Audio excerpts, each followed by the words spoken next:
Hello everyone, welcome to your first official day in the Masters of OT. I guess you're really excited to be here, so we are really excited to have you.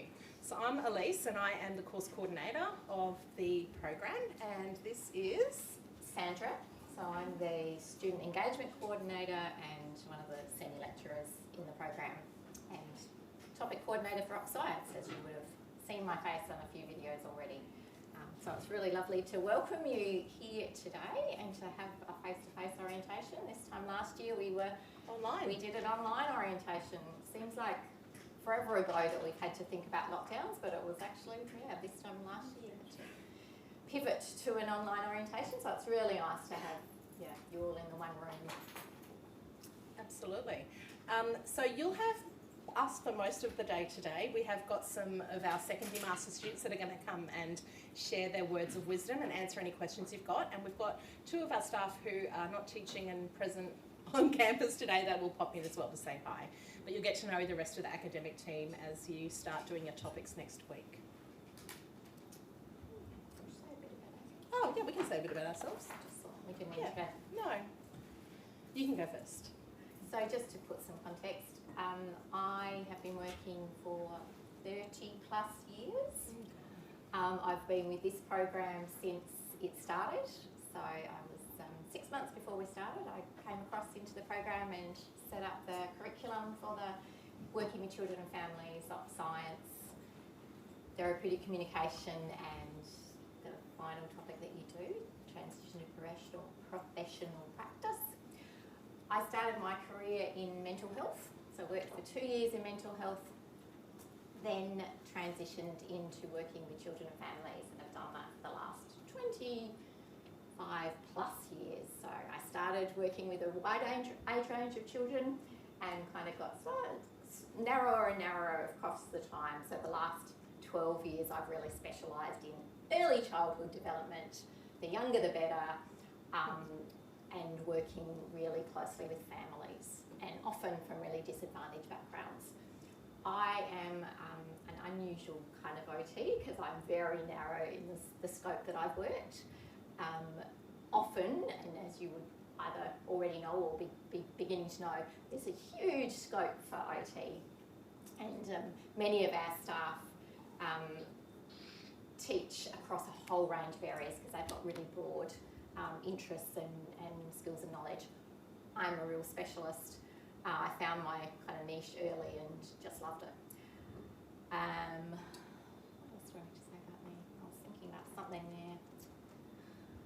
It's escaped me, and I can see Elise already looking at me going, you're going off track and we have to keep to time. So that's probably enough about me. You'll get to know me across the course. So I don't teach into the bachelor's program anymore, which is a bit sad, but focus a lot on teaching in the masters. And yeah, look forward to getting to know you all. So I'm Elise and I am probably almost similar to Sandra, narrower in my scope of practice, and my area has been mental health. So I graduated 20 years ago now, so this year's my 20th anniversary of graduating, and I did my degree in Queensland, so I'm a Queenslander. And I've worked sort of in the rural areas around central Queensland and then moved here in 2006. I've been in Adelaide ever since, working in adult mental health services, so government mental health services, looking in inpatient, community, subacute, emergency departments, so across that scope of practice. I've also done a little bit of work in home modifications to support a lot of clients of Department of Veteran Affairs, so returned soldiers or their family. I had my 10-year anniversary last year of being here at Flinders, so I started about a year or so after Sandra, and when I started I developed the mental health curriculum alongside a lot of the clinicians in the field. So you'll find when you do our program that lots of the information you have is not just from us as lecturers, but also the experts in the field, which really gives you contemporary practice in your curriculum. I've now forgotten what else I was going to say. I think that's good. Thank you. So yeah, we're really excited to have you here, and you'll get to know everyone else and all their areas of practice as you go. So we'll jump forward. So we've introduced ourselves, and now I'd just like to acknowledge that we're meeting today here on Garner land and that the land was never ceded, and to pay my respects to elders past, present and emerging. And one of the things that's really important to me in thinking about the land that I am lucky enough to live, learn and play on is how privileged I am to be able to live here and recognise and acknowledge the incredibly negative effects of colonisation on First Nations people.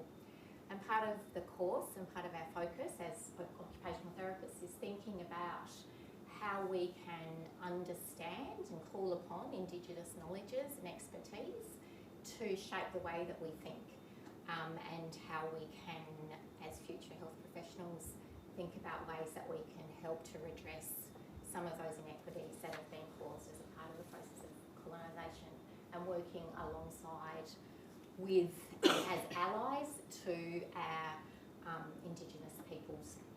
That's a really important focus for us as a teaching team, our values in terms of what we believe in about occupational therapy practice, advocacy and justice.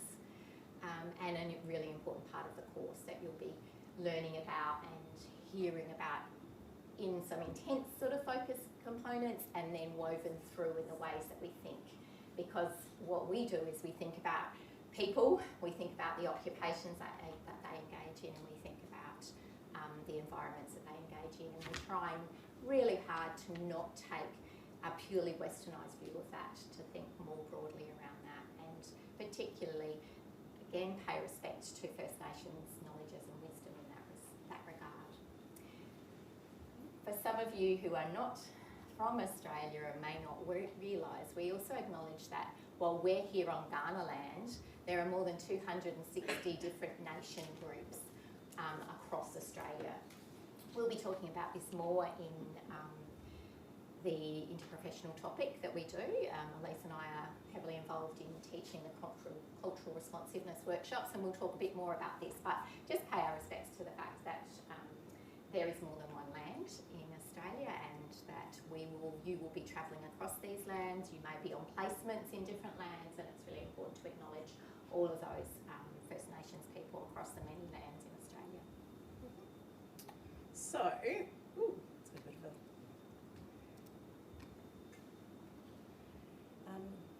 we have got a video now from that was done, not the ad, so we'll just excuse that while it decides to play through a bit. We have got a video now which was created with Jack, one of our graduates from a few years ago, and he's talking about his transition into clinical practice and what being an occupational therapist means to him. So we're going to play that if I can make sure that the sound is working.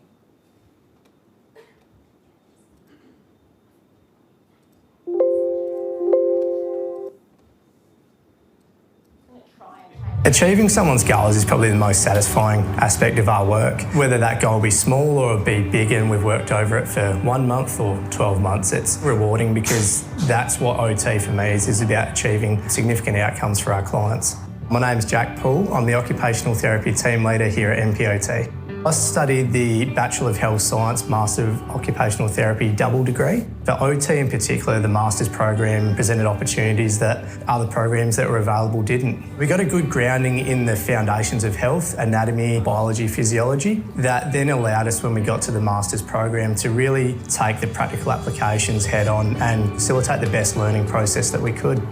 I did a placement in India, working across hospital and community-based settings, which was organised through the uni. My second placement was completed at the Darwin Hospital in the Burns and Trauma Unit, which has led me to my final placement, which was here at MPOT. I was exposed to the serious injury rehabilitation aspect of private practice, and since that time I'm now in the team leader position for the occupational therapists.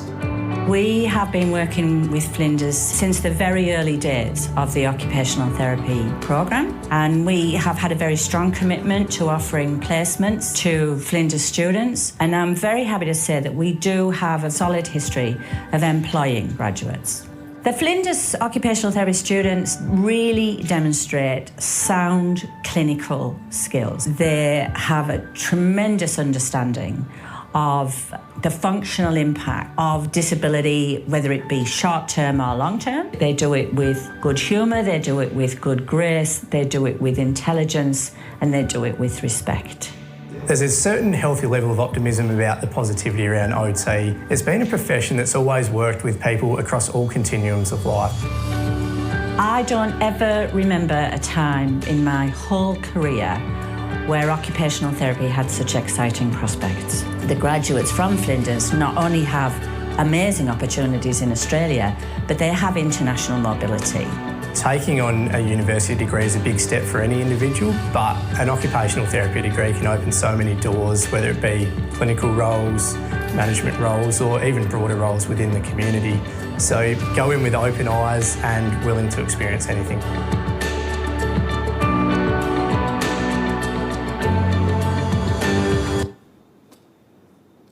So what didn't get shown on the screen was Marilyn's full title. So that was the lady that was talking. She's an occupational therapist as well, and has been the immediate past president of the World Federation of Occupational Therapy. So I'm very excited that she's speaking so highly of our program and so highly of our graduates, and continues to do so. This was filmed, I think, 12 or 18 months ago. So yeah, high endorsement. Yes. And I think the final message that Jack gave was, go in with your eyes open. I think that sometimes we all come into this profession with this idea of where I'm going to work, but actually be open to the possibilities of having your opinions changed, because we often have students that do that. So yeah, you're going to learn so many different things about OT practice. I just had one of our grads from last year contact me last week to say, you won't believe it, Sandra, I'm actually working in PEDS. When you teach PEDS, there's always a proportion of people who really love it and a proportion who are like, no way. So he was like, I'm loving it, it's amazing. So yeah, we hear that all the time, which is great, and really lucky to have a career where there is such a broad range of things that you can be in, end up working in and work across. Particularly the point around our international mobility. So we will get to this, but the degree will allow you to do that at Flinders, which is really great too. So this is our teaching team. Obviously you've got Sandra and I here today. Stacey George, who will be popping in her face a little bit later, is our academic lead of the program, and Ali Demotte is the student placement coordinator. She's just stepped out of teaching for this semester, finishing off her PhD. So she's got some other staff members who will be engaging with you, so just have a look at emails for that. Belinda is one of our lecturers. She'll be in again a bit later talking to you about herself. The people who aren't here today are Mercy, who is another one of our paediatric occupational therapy lecturers, Kate, who's more of a generalist around neurological rehab and physical rehab, and Simone, who's doing some of the placement work but also mental health. So this is our core team that's here on campus, and we do have more staff that are out in the field, which we'll talk about a bit later. So, with all that kind of covered, we would just really like to take the opportunity to welcome you as our 12th cohort into the program, which is really exciting. Yeah, doesn't feel that long ago that we started, does it? Now we're at number 12. It really doesn't. So we have got a big diversity of students that are here in the room today. There are lots of different pathways of students who come into the program. So we've now got essentially 3 pathways. So we have the students that have studied here at Flinders already and have completed a Bachelor of Health Science. So they've done 3 years of university studying their undergraduate degree, and they've moved into the Masters this year. So there's a portion of you in the room. Should we do a show of hands? Show of hands. So who makes up that category? Yep. Looks like a lot. But this is the first time that actually, you guys are a bit less than our direct entry students. So according to our notes, we've got 35 students that have come through the BHS program.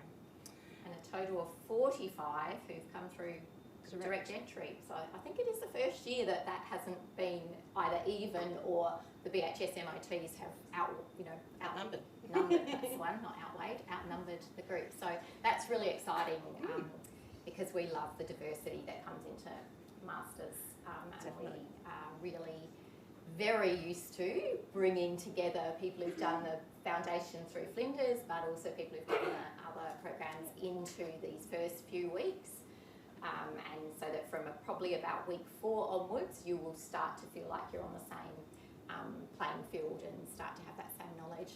And what we ask, challenge, request of the people who come through the BHS MOT is to help out the rest of you, to reach out, around even class discussions. If you kind of know stuff and it's a bit of repetition, because there will necessarily be some of that as we bring everyone up to the same page, we see you as experts who can share your knowledge around that and really reach out to help make sure that your colleagues, your peers are going to be feeling comfortable with that knowledge and being here studying. Yeah, tips on studying at Flinders, tips on best car parks, best coffee, all those sort of things as well, not just course stuff. But we've also got a group of students that are our international students. We've got 18 international students that are coming from all different places.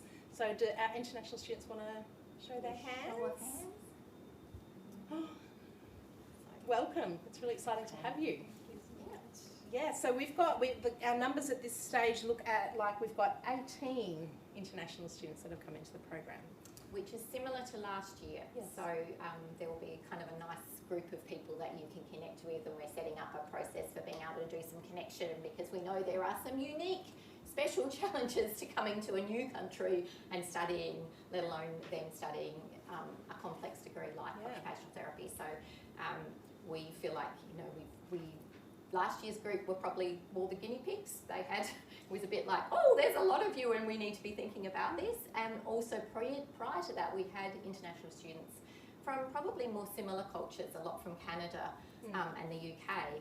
So we've got a bit more of a sense of the challenges, but we also know that the best way to do that is to link you in with some of your peers in second year to be able to help talk about one of our student reps who's coming in as an international student, and she was saying she already had a list of things to make sure to tell you that were the things that she was like, nobody mentioned this. And again, for us, they seem kind of really straightforward, like, oh, we would not have thought to mention that. So hopefully that's going to help ease your transition into this process.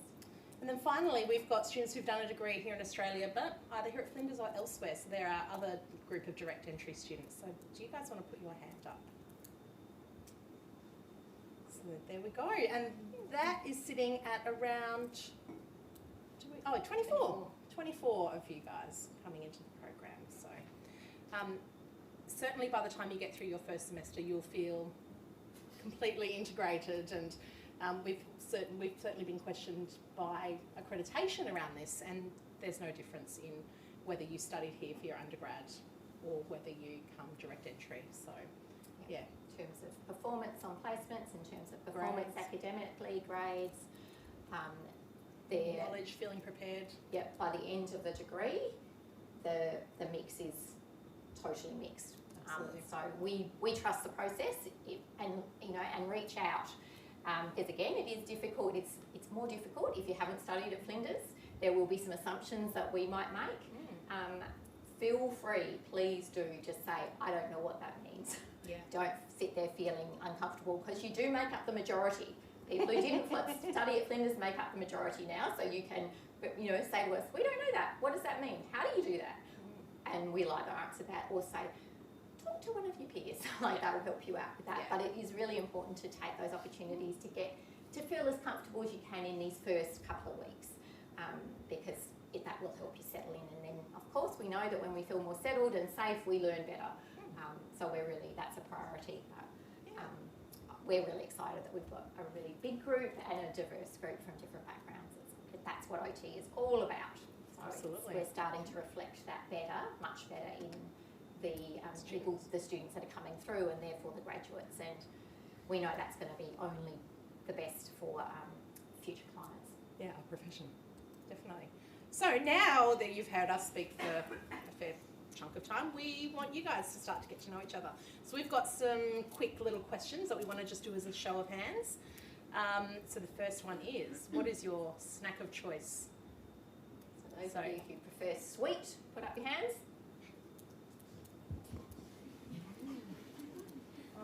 Kind of both. Depends on the mood. Savoury. It's pretty split. Evenly split. It's pretty evenly split. Keep that in mind for when you have big gatherings, bringing food along. You need a good proportion of both. Dogs. Yes. Cats.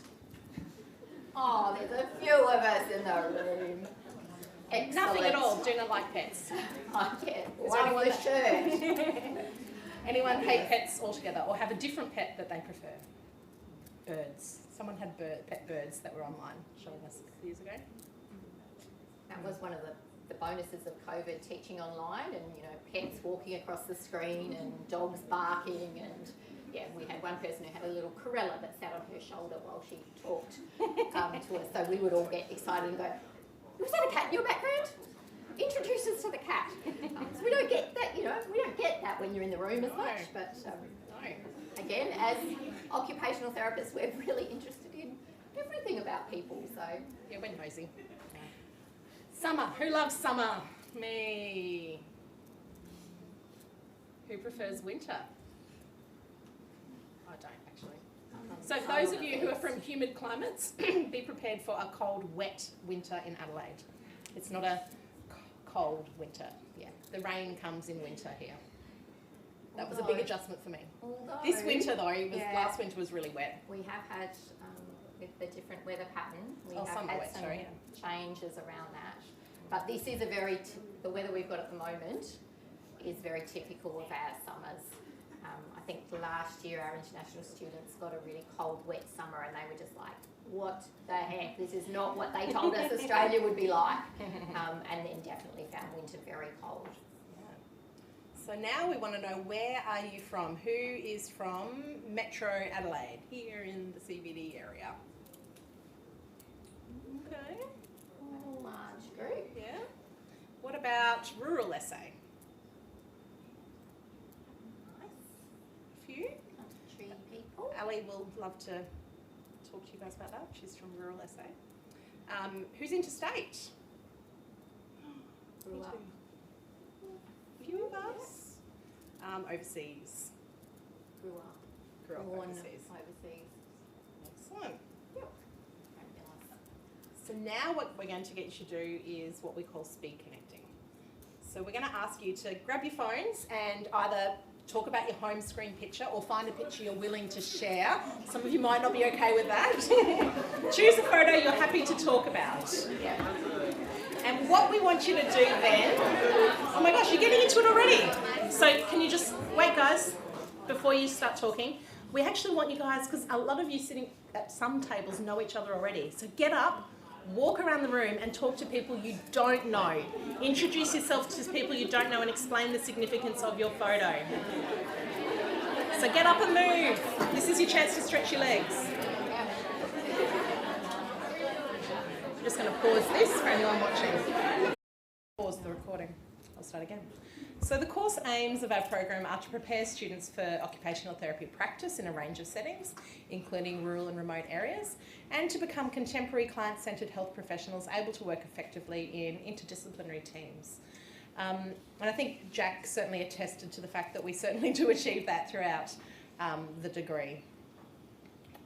So this is actually a bit of a snapshot of the occupational therapy profession in Australia. So these statistics are from the Occupational Therapy Board, and you can find them at any stage. So these ones were taken at the end of December last year, so 31st of December. So this one is across the states of Australia, and you can see South Australia making up 87% of our OT profession here is female and 13% are male. I haven't done the stats in the room, but usually we kind of sit very, very close to that. So we're quite close as well, if not a little bit above the national average as well, which is always nice to see. The second table shows that age peak and then the drop-off as well of our registration. And there's probably a number of reasons for that. Does anyone have any thoughts or ideas around that nice big peak at around the 30-year age and it's slowly tapering off? Graduation. Pardon? Graduation. Graduation? Yeah, finishing the course here. Yeah, that's... Pardon? Yeah. So, you know, our profession being 89-90% nationally female, a lot of OTs end up taking time off to have babies around that sort of age. Some of them come back to the workforce and some don't. So I think that generally seems to be why we get a nice peak there. And that peak, I can't remember it ever really changing significantly or shifting from that. I think it has actually shifted just a little bit more to the older age range, which again probably reflects the older age that women are typically having babies now, more so than anything else. That's still quite similar, I guess. Yeah.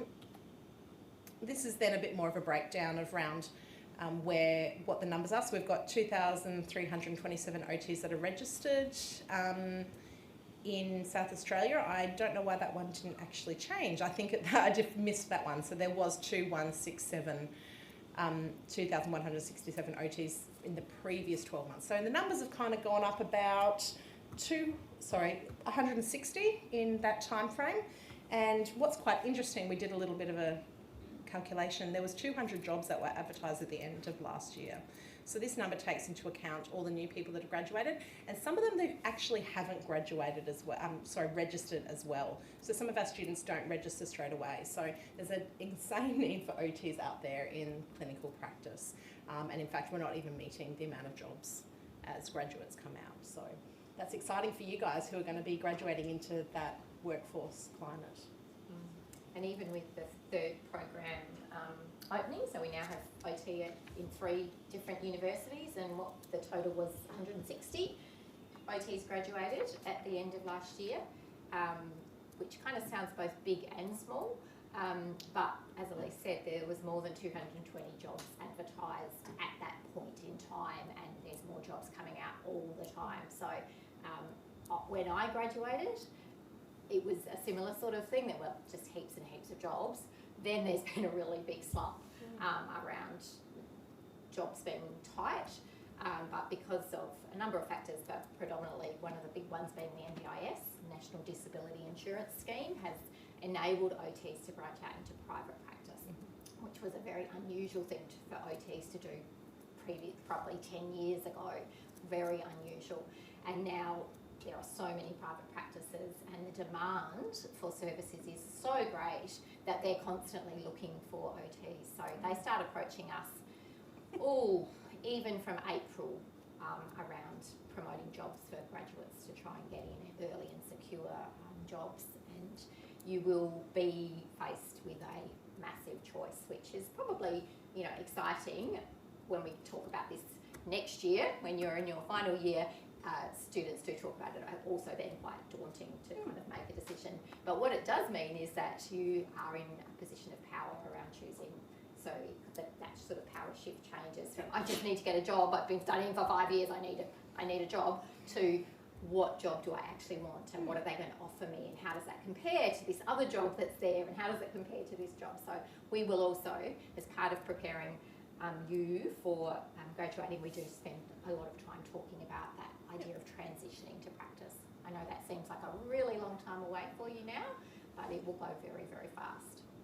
And I think the second years when they come in shortly will attest to that.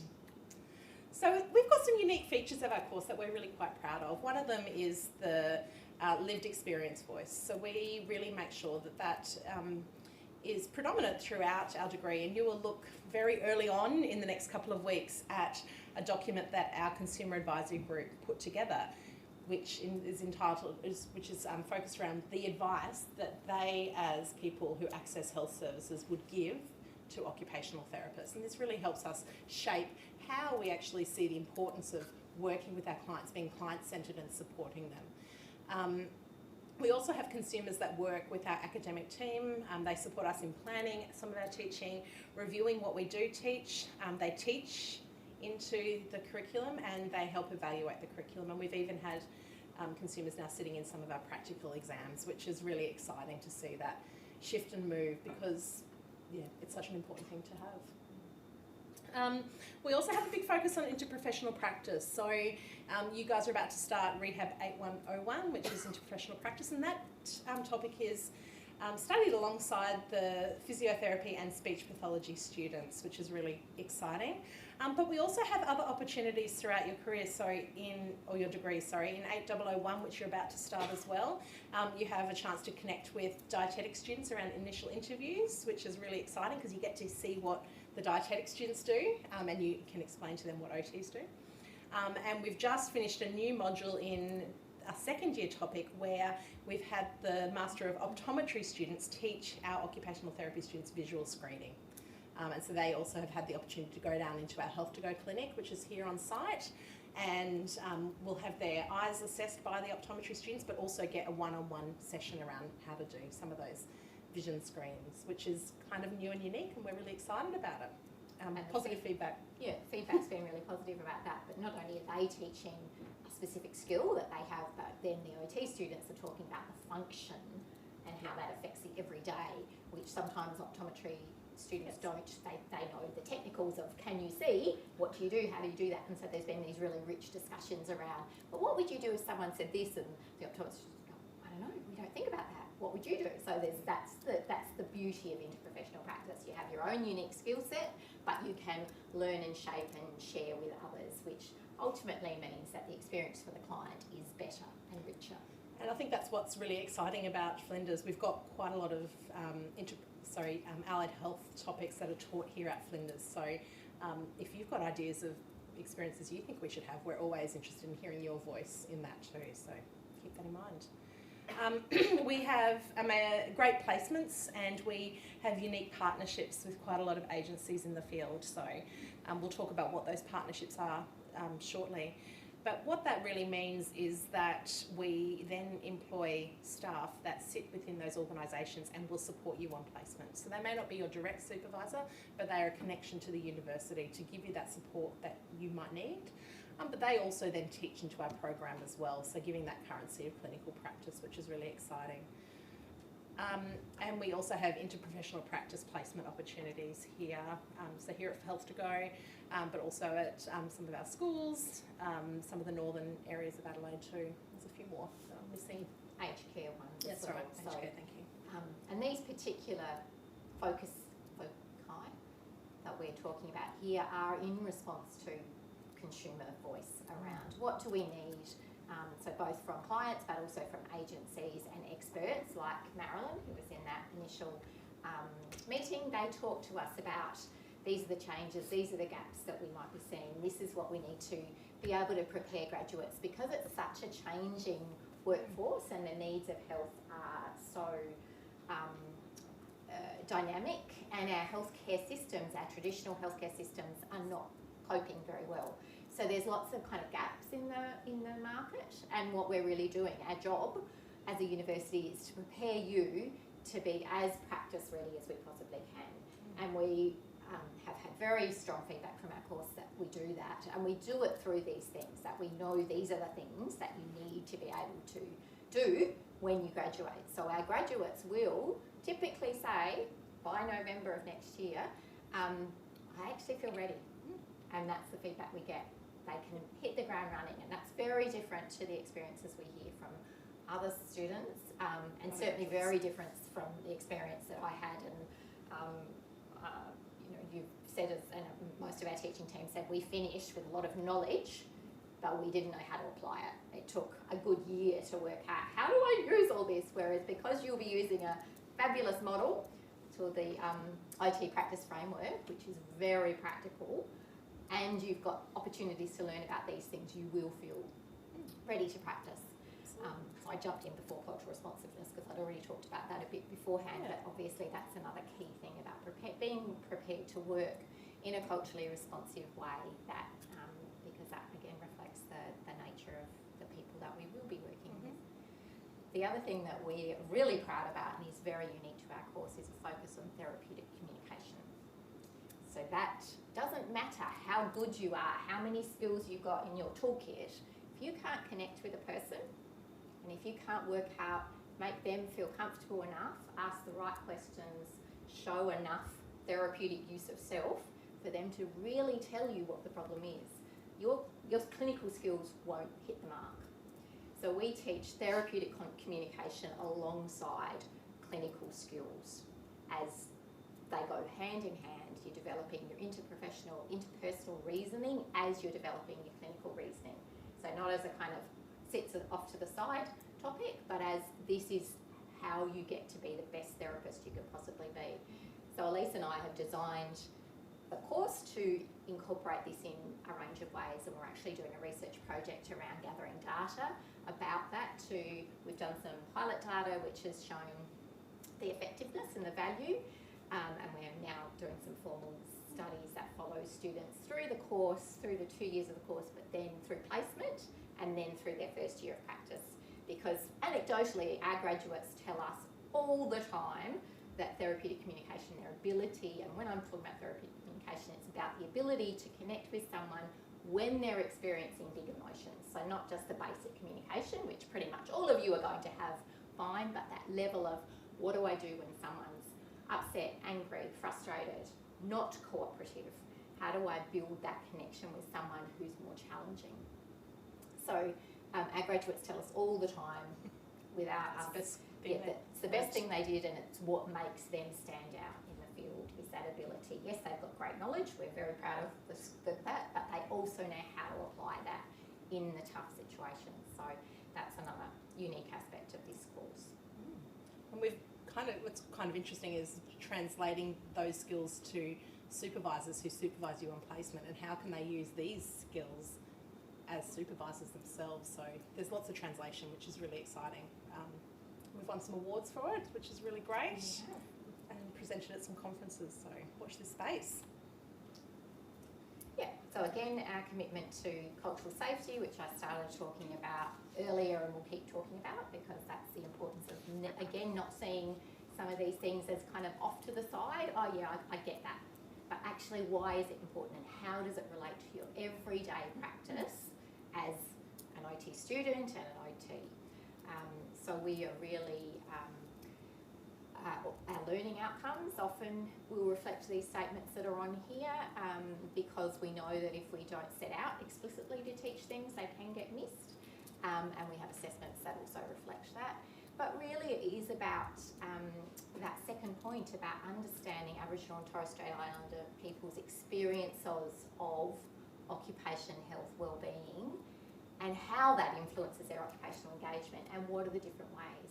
Because our course is set up on a Western view of health, and we need to challenge that. There's lots and lots of learnings that we can get from different worldviews, and we are really about embracing that, understanding that, unpacking that, so that we can think about how we as people function in the world in different ways. And there's a lot we can learn from our Indigenous peoples around those things. That's probably enough to say about that one. We are an accredited course, so every course in Australia has to be accredited. This is our accreditation year. So last accreditation was 2018 and went through to 2023. So this year we're going through a rigorous process where we are accredited by the Australian OT Council, and this means that you can trust that your course meets the requirements for registration and is recognised by the World Federation of OT, so that you've got that ability to travel and have a recognised degree.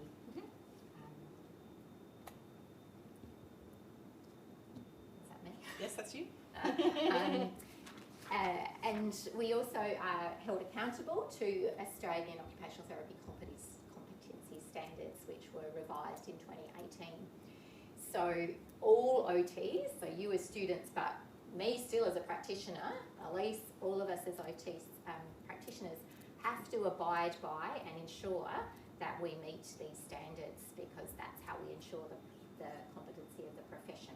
And that's why we're professionals, not technicians, because we have this responsibility and privileged position where we actually shape and influence people's lives. So we have to be accountable for making sure we're competent to do that. You will be when you graduate, but it's a lifelong process of maintaining these standards. So within the course, you'll get to know these. We won't go through them in a lot of detail now, because you will be spending time in your first topic with Kate, really looking at them closely and understanding what they mean and how they're going to influence you. And then they go right the way through the course to the very last piece of work that you do in that transition to the contemporary practice topic, where you reflect back and go, a checklist, do I feel competent in these areas to go out to practice? And then that checklist goes with you to be able to continue going, I need to keep working on this. And it's linked to CPD, which is continuing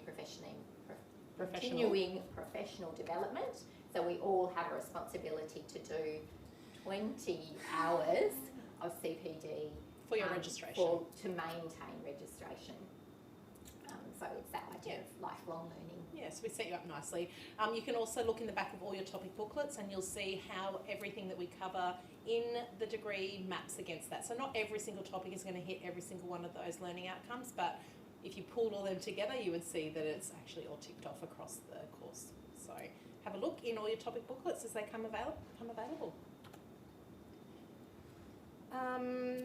So you guys will be registered as students. This is nothing that you have to actually do. The university will do this on your behalf. And that just means that there's certain aspects that you'll need to be aware of and advise us if there's any issues around your registration. So have a look on In Place to see what that might look like and if there's any issues that you might face. Yes, so APRA is the Allied Health Practitioner Registration Agency. I think that's a regulation agency. Or Authority.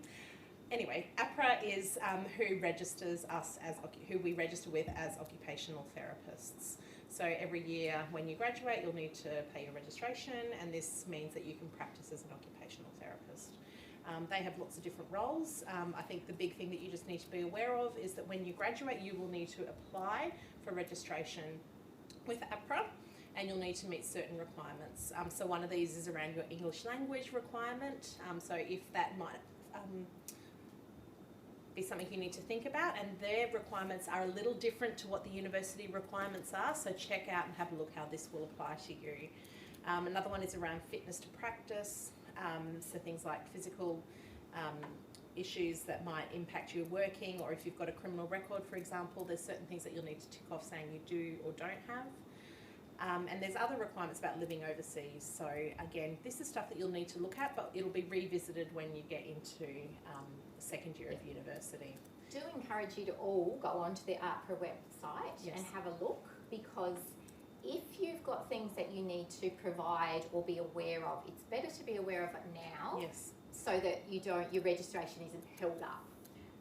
You don't want to have this surprise. We will cover it next year in June. Someone from APRA comes out and it's you can ask questions and have kind of really good discussion about the needs. But that can sometimes not be enough time to be able to be registered by December and ready to work. So you can't work until you're registered. So we don't want those things to be held up.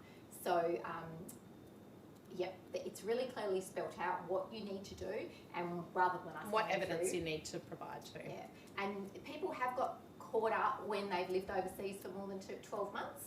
There's been some, I'm not quite sure what the detail is about it, and I'm not giving that advice because I don't want to lead anyone astray, but check those things. And definitely, like Elise said, the English language requirement, we might sign you off saying, it's fine, you've met the requirements of the course, you've clearly demonstrated you have sufficient English language capacity to complete the course.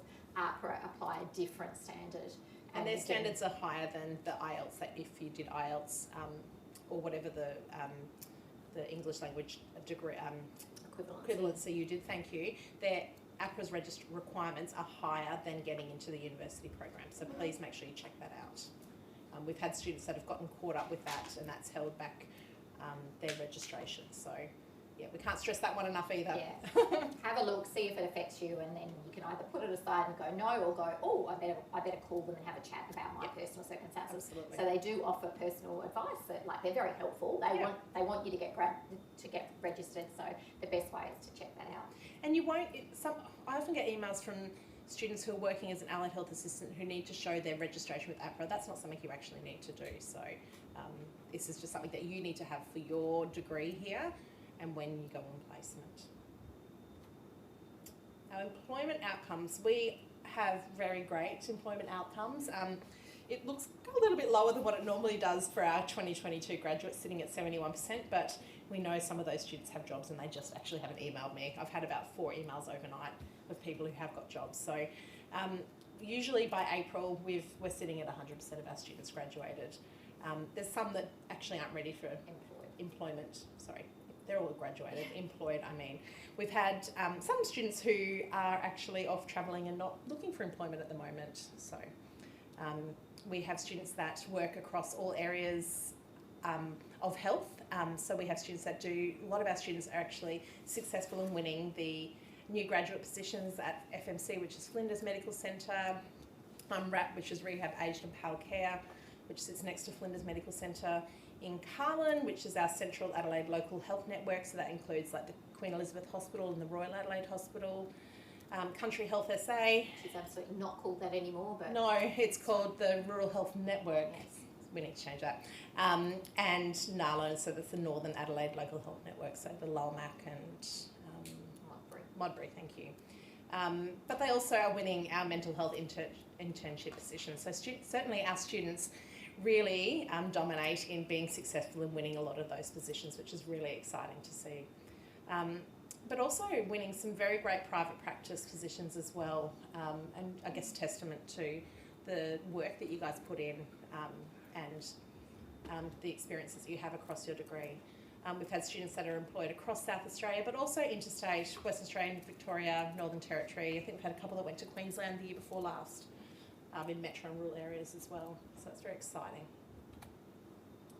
Ooh, we have another get to know you. That's enough from us for a little while. Our students last year said, you need to break it up more.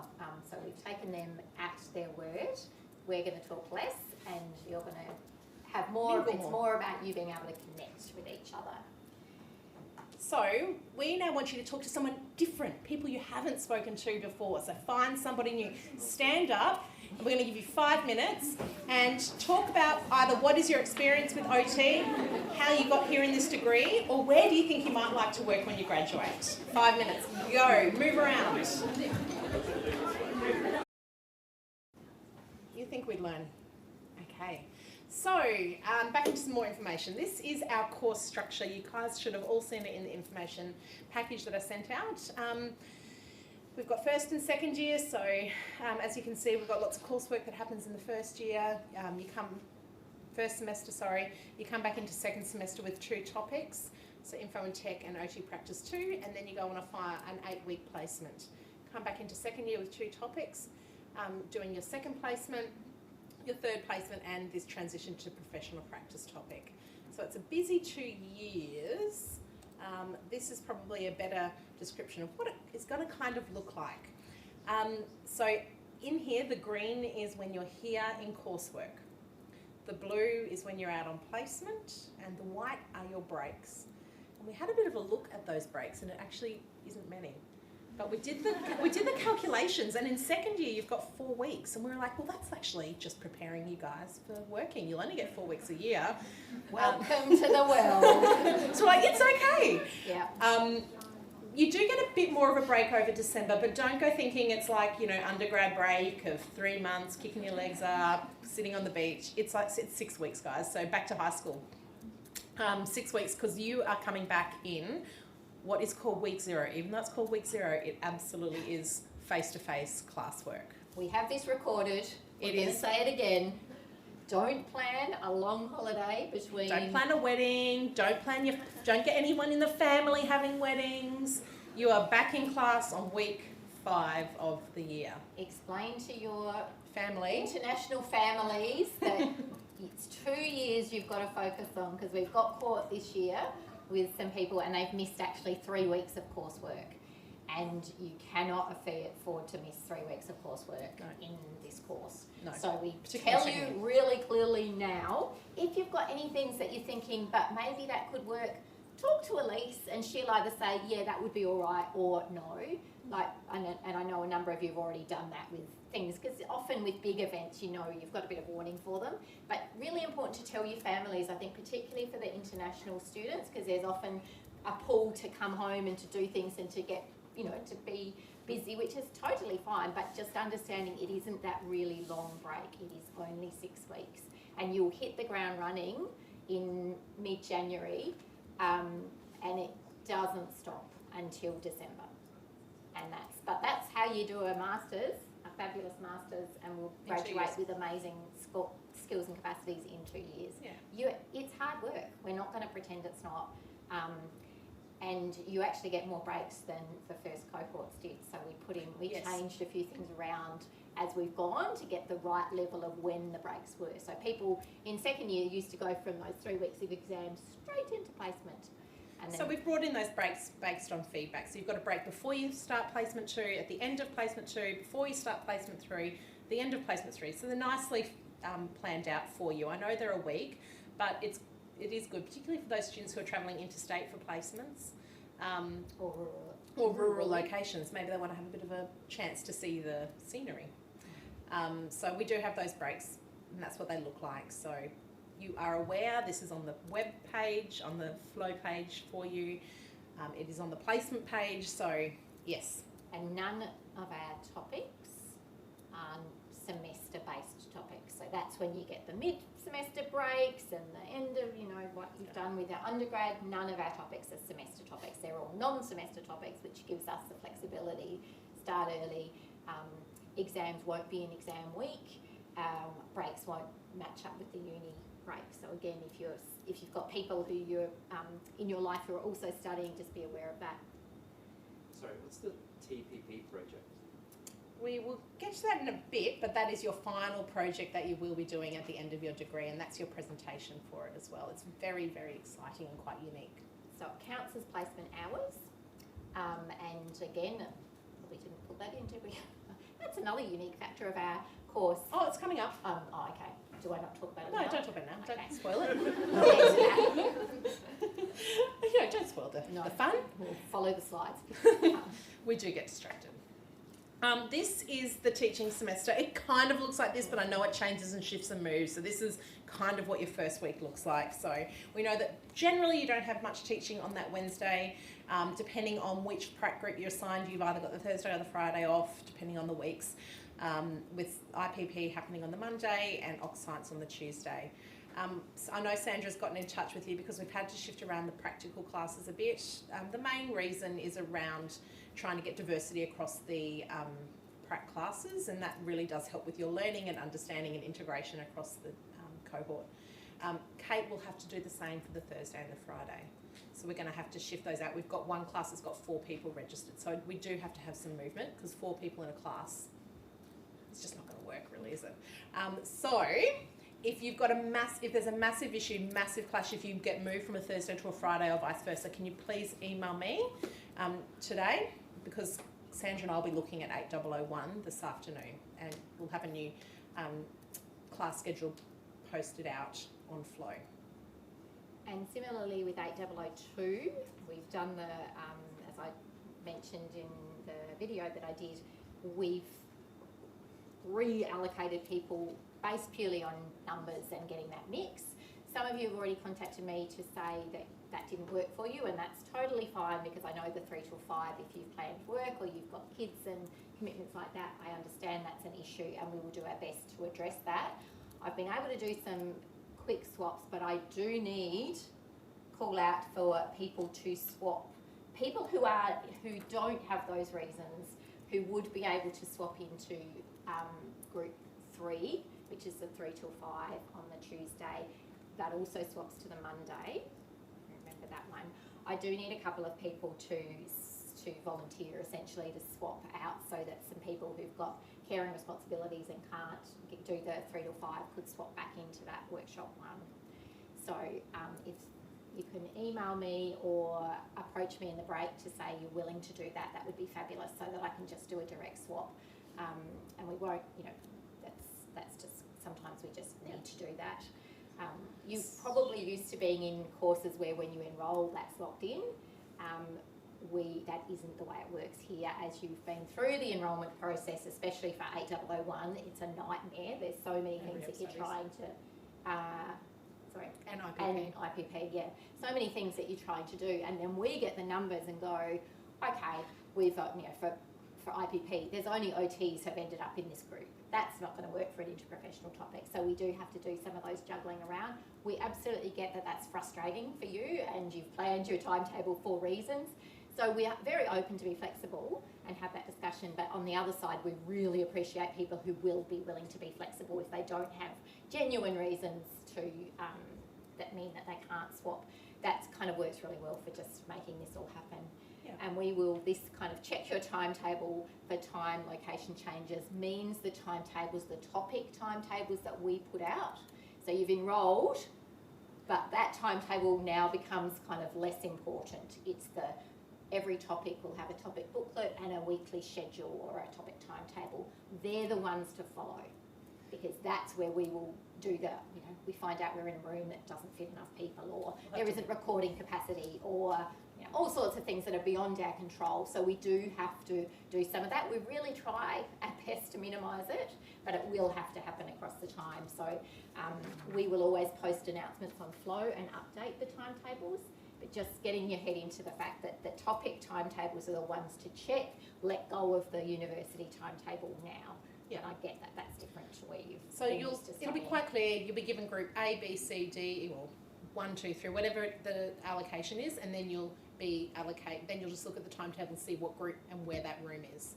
It will make a lot of sense, but if it's confusing, just reach out, please. Any questions on that? Well, If you're having issues just generally getting into the class, because I know some people have had some issues with actually just enrolling in any of the topics. We've got a few people missing off the list. The email is askflinders@flinders.edu.au, and that's just to get into the class. So just make sure that has happened. So I think we've got 74, so there's about 5 people missing. that's right. Yeah, we've got a whiteboard marker right here. So class attendance is expected. This is masters.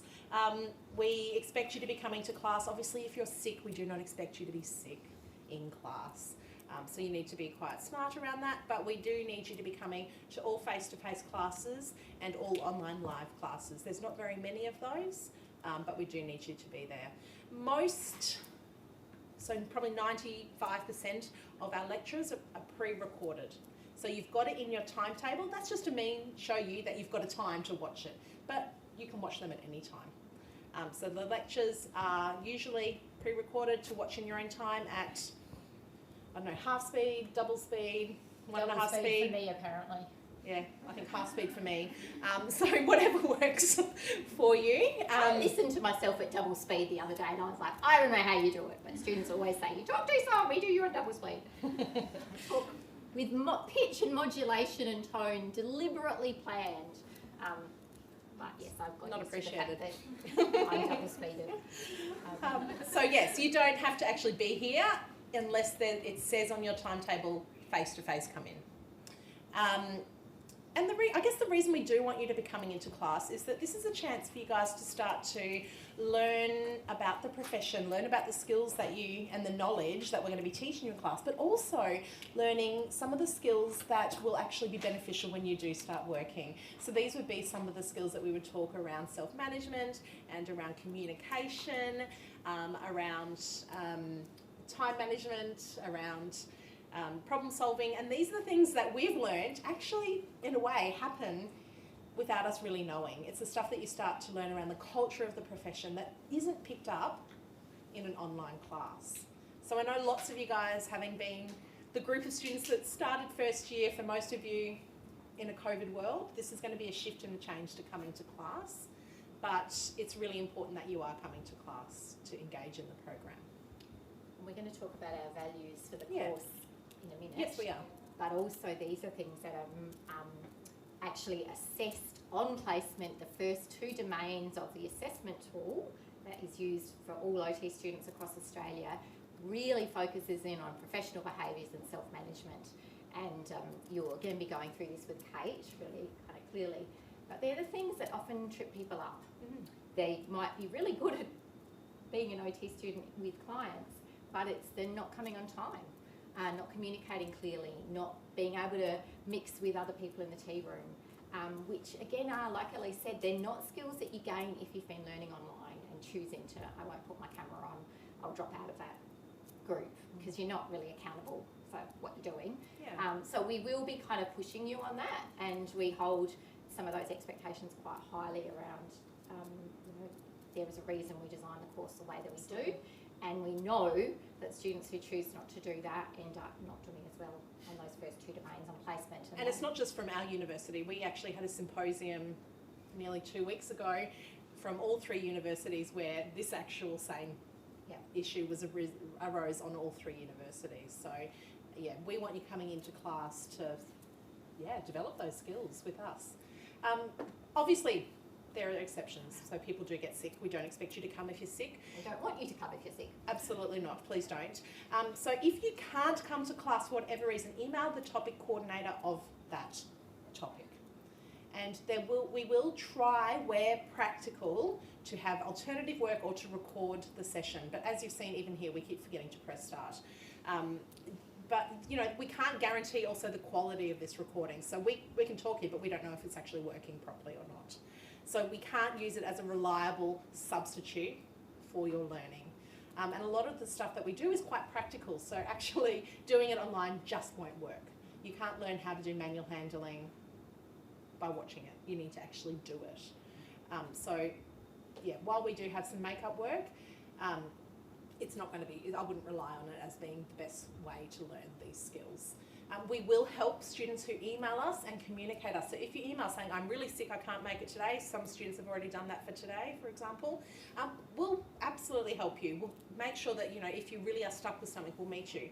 But you've got to meet us halfway. If you're not emailing us, if you're not actually checking in your attendance, because we'll be taking attendance, then we actually can't help you back. So that's something that we're doing to try and support the students that want to be here and want to learn. Does that sound fair? So communication comes both ways. We want you to communicate respectfully with us, and we'll do the same way, and same thing, and help you as much as we can with your learning. Yeah, so communicate, email.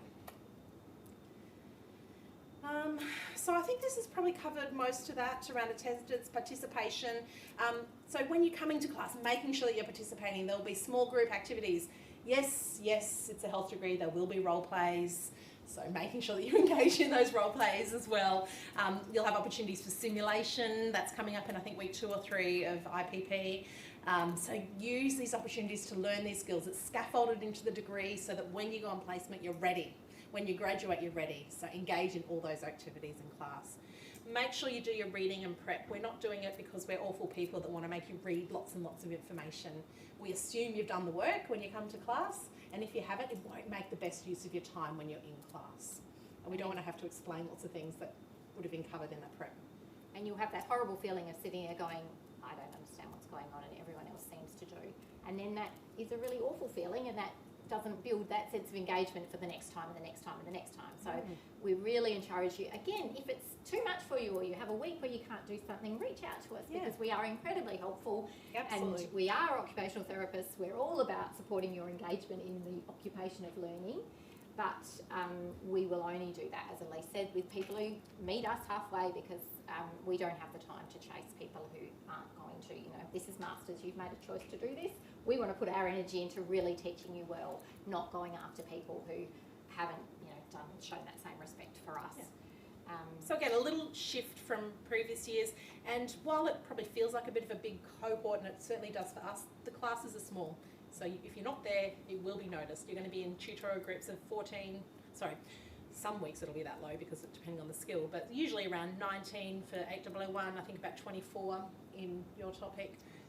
So you will be noticed that you're not there, and we will notice too. And I think one of the things I missed in that participation point is actually get engaged in the big feedback discussions. Speak up, because often we're really good at standing here really quietly waiting for people to speak, but actually speak up, chat, be a part of that dialogue, because that really helps engage your learning and supports your understanding too. We do have a flow communication page that I will show you in a minute. So that's one form of communication that we can send out big messages. You might have seen some already from me. So I'll show you that just to make sure everyone's got access to it and knows how it works. But we also have the university email. So if you've emailed me through a Gmail account or a non-university account, that sometimes ends up in our junk email and we don't actually see it. So the university requires all communications to actually be going through your university account, and if we send you an email, it's expected that you have seen it. So make sure you're checking your email regularly, because we will send out emails as well to you. We'll get to professional values now. Here we go. So these are, we developed these again in consultation with ourselves as a teaching team with wide diverse range of clinical experience, but also with our colleagues in the field, to sort of really nut down what is it about, and this is why it's different doing a professional degree, because when you've done your undergraduate degrees, you're kind of learning, you're working towards something, but we've got 2 years to turn you into great OTs.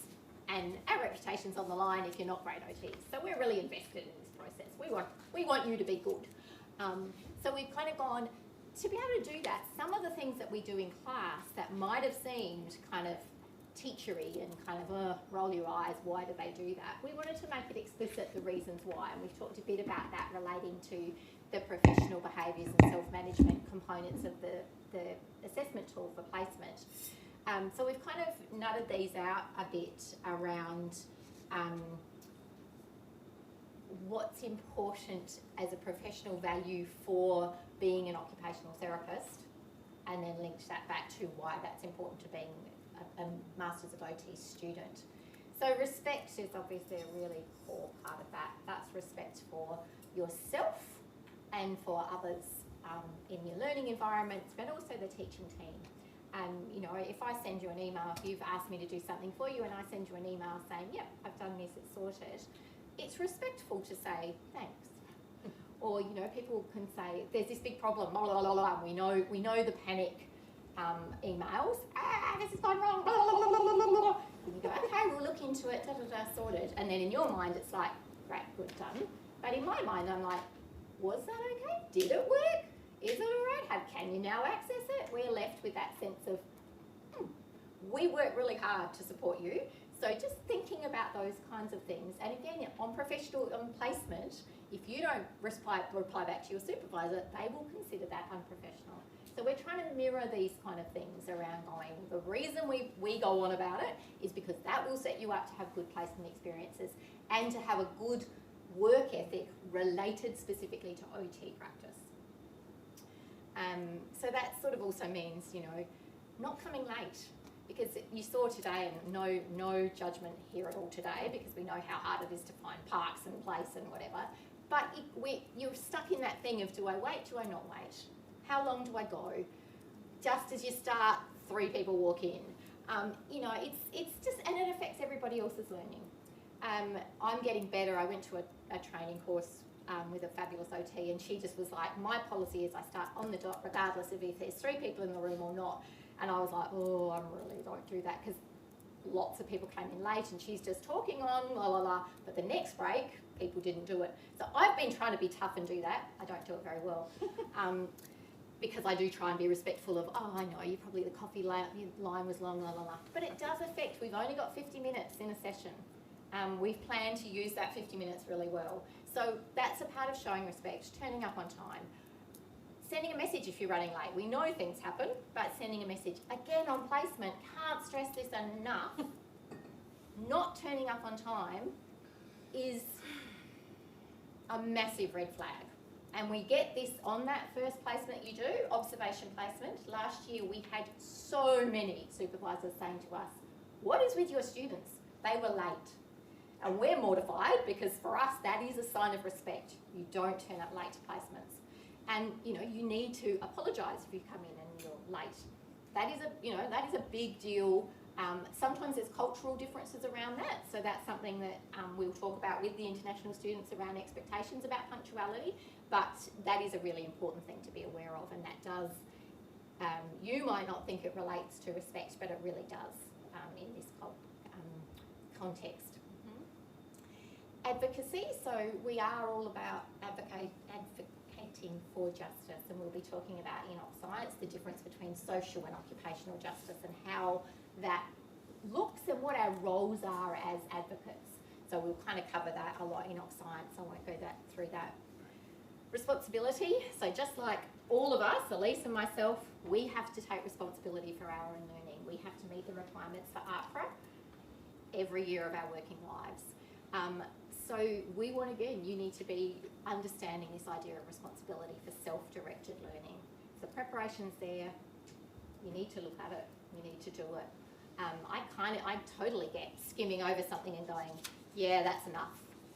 We're not necessarily going to expect you to do, but if it says these are the 3 things you need to do before you come to the prac session, then I'm going to absolutely assume you've done that. And if you haven't, again, it's really disrespectful for your other colleagues who have done it. Engagement, we're all about supporting people's engagement in the things that matter to them. So in this process, it's about engagement in the learning process. We will work with you. We really want you to approach us if there's something that's getting in the way of you being able to learn and learn well. Let us know. So you can go to your topic coordinators, you can go to Elise's course coordinator, or you can go to me as student engagement coordinator. That's part of my role, and I actually get additional time specifically to help students work with the many things that can get in the way of you being able to learn and engage. So we again will do our part, but we need you to let us know that that's happening. So we don't make assumptions around going, oh, what's with this person who doesn't turn up and hasn't done this and hasn't done that. Actually, you're dealing with some horrible thing in the background, but we don't know that. So we need to, for you to be accountable for yourself by letting us know. And I think that moves nicely into just thinking about if you do have learning plans, making sure that you send them through to us so we can take account for that. I know in the past, for example, if you've got a learning plan, central exams know that, and so they'll make the allowances in exams. We run our own exams, so we need to know those sort of things. Also, if you think you need a learning plan, that might be something you want to explore with the counselling service as well. So we can talk about that if that does happen, and we've got some links to that on our webpage, which we'll show you in a minute. And learning plans or access plans, for those of you who aren't familiar with Flinders language, are official documents that let us know as a teaching team that you need special consideration for your learning. You talk to counsellors up the hill who you disclose and talk about you need evidence to support. It might be a physical illness or disability, it might be a mental health issue or challenge, it might be caring responsibilities. There's a whole range of reasons that studying is more difficult.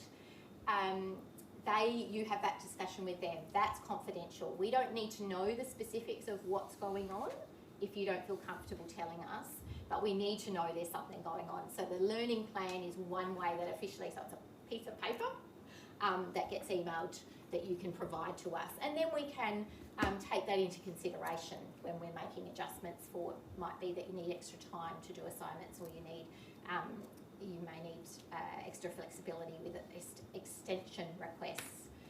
There's a whole range of ways that we will work, but that's really important to let us know about that. And if you're worried about any of that and you're not sure if that fits or applies, really happy to have a chat and work through what may be going on and support you in that process of directing you to who would be the best person to speak to. Absolutely. Reflective practice, we will go on and on and on and on and on about this as well. Because this is the difference between good OTs and great OTs, is the ability to reflect on what's going on for you and what's going on in the environment around you, and how that affected your performance or your ability to do something. And then, most important step, what will I do differently next time? What do I need to now know what I know about myself, and how can I change that? So you've got 2 years to work on this. These things that, it might be about being really shy and finding mingling and talking to people really difficult.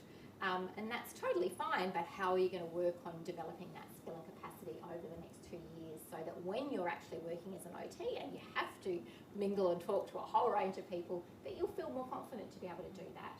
And that keeps going with lots of those. Ethical practice, obviously, again, privileged positions of being health professionals, we have to work within ethical scopes. There's no grey areas around ethics. And you again will go through this with Kate and look at the OT Code of Ethics and really think about that. But from an OT court student point of view, that's things like plagiarism. That's things like following the rules and, abiding by the agreements that you have with your tutor or lecturer about how you do things. Think of any other examples of ethical practice other than the plagiarism kind of ones. They will come to me at some point. I think you visited it quite a lot over the course of your degree, particularly when you start to go on placement too. And OT is all about celebrating and respecting diversity and difference. So we want to model that. We want you to model that. We want to try and develop our capacities around how we do that, what we say, what we do, the language that we use, the actions and behaviours that we engage in, to make sure that everybody feels comfortable and safe in these learning spaces, and we're really open to feedback if we make mistakes around that, because there are so many ways that we can accidentally trip up on that, and we need to, again, rather than thinking I know this and I can do it, actually be open to the fact that I might not know this. This might be something that I just don't know enough about, a particular cultural difference or a particular issue around sexuality or whatever it might be for the diverse range of people and students that are in the room today. So if we do or say anything that you kind of go, oh, that didn't feel okay, please let us know. And we respond to that feedback. So an example was that we do have trigger warnings if we're covering stuff in class that might have cause some re-traumatise potentially or be difficult. So we absolutely have those. And one of the topics that I was doing, I didn't have that. And so then, yeah, I had some students that came up and respectfully approached me and we talked about it, and now that is sitting in that module. So we definitely take feedback on board and change the way we teach and what we teach to ensure we're meeting your needs. So you can do that directly, but you can also do it indirectly via the feedback tools on Flow. They're totally anonymous. So if you don't feel comfortable, saying, you said something and that was really offensive to me for these reasons, and please put the reasons in, because that's, again, if I'm going to accept feedback, I have to understand what the feedback means. So if it's just like, that was offensive, like, okay, why and how, or in what context, or what was the statement? So we'll get onto that with SET's feedback as well. We are really open to feedback. It's part of that reflective practice and our values as OTs. And we give you feedback, so we give it, we need to receive it, absolutely. But I guess it's around the way that it happens, right? Yeah, so that then comes back up to doing that in a respectful way and giving us enough information that we can go, oh yeah, okay, great, thank you so much. That is really important. I do need to take that on board going forward, and I'm really happy to do so. And then again, cultural safety that we've talked about it's a really strong professional value, and we will again hold ourselves and you as a group accountable to trying to address these professional values. Yep. And that kind of flows on to the idea of the language that we use, because language is one of the ways, certainly our body language, our facial expressions convey what we think about something, but our language, written or verbal, conveys a lot of information about some of those values. And we might not intend that to be the way, but it might be how that kind of comes across. So we've just put a few examples about that, that we want to be thinking more positively and thinking about how the words and the language that we use, how would that potentially impact a future client or a student or a colleague, and being aware of doing that. And the sort of general social language out there doesn't always apply well in a professional context, and we need to sort of think about and hold ourselves a bit to account for that. So we will give you feedback on that sort of thing, and again we'll be trying to demonstrate doing that. So we want to try and avoid that like them and us idea, othering language that implies there even is a normal, because my normal comes from my worldview and my lens of the world, and that's not the same as everybody else's. So trying to challenge those ideas and thinking about how we talk about that. So we're going to really challenge you to not use words like suffers from. That's really common in medical language, suffers from arthritis. I live with arthritis, and there are days when I definitely suffer from it, but most of the time I live with it. I don't want someone saying Sandra suffers from arthritis, because that immediately implies that I'm a victim in that process, that my experience is horrible, that there's negatives associated with that. And when you live with a chronic condition, you don't have a choice. So I don't want that to be reinforced to me. My view of myself is that I live with a condition that affects me, and I work around that, and most of the time it's fine. So I think we need to talk about that, the same language like afflicted with or victim of. They're just languages that are really negative and reinforce those stereotypes. And on the other side of that, not talking about people with disabilities or illnesses as inspirational, because that is their life and that is their way of living. I was going to give an example, but I won't. So I think we just need to again be thinking about, oh, I've just said that, actually, is that what I mean? And it's okay to make mistakes. We will all fall into the trap of making mistakes, and we will try and catch ourselves. Again, happy for you to catch us, but we will also catch you around that, because we understand this is hard stuff to get your head around, and we really want to try and work on developing that over the next couple of years. So there's a few examples there, but I'm going to rush through it because we Have some people here. wanting to get on to the next thing. So this was really, I think we've covered some of these Yeah. points, but just thinking from that perspective, how you address us in emails, and we will do the same back to you. There's some email etiquette that is on Flow, so make sure you have a look if you're unsure of the processes for that. In class, respecting people's opinions, and that doesn't mean you can't have robust discussions, but it's about how you might do that, and we will be talking about that as you go through, particularly I imagine in 8002 when some topics come up. Make sure you ask questions. Ask us questions. We really want you to engage with us, and we're really willing to help you, but we can't be mind readers. I'm just going to cycle back to the how Sure. to address staff. That sounds super basic, but again, from a cultural difference, you are fine to call us by our first names. So I have a doctorate. I am, my title says Dr. Sandra Mortimer, but I do not expect to be talked about. I don't introduce myself as Dr. Mortimer. But I've often had, particularly international students, go Dr. Mortimer. And that's totally fine because we haven't explained that. So in here, it is totally fine to talk to your lecturers as, hi Sandra, dear Sandra, Elise, all of us go by our first names, and that's totally fine. That is respectful in this context. Because again, it is respectful to use someone's full title, but not where, again, related to a professional value of justice and equity, that's not something that's important to us. No.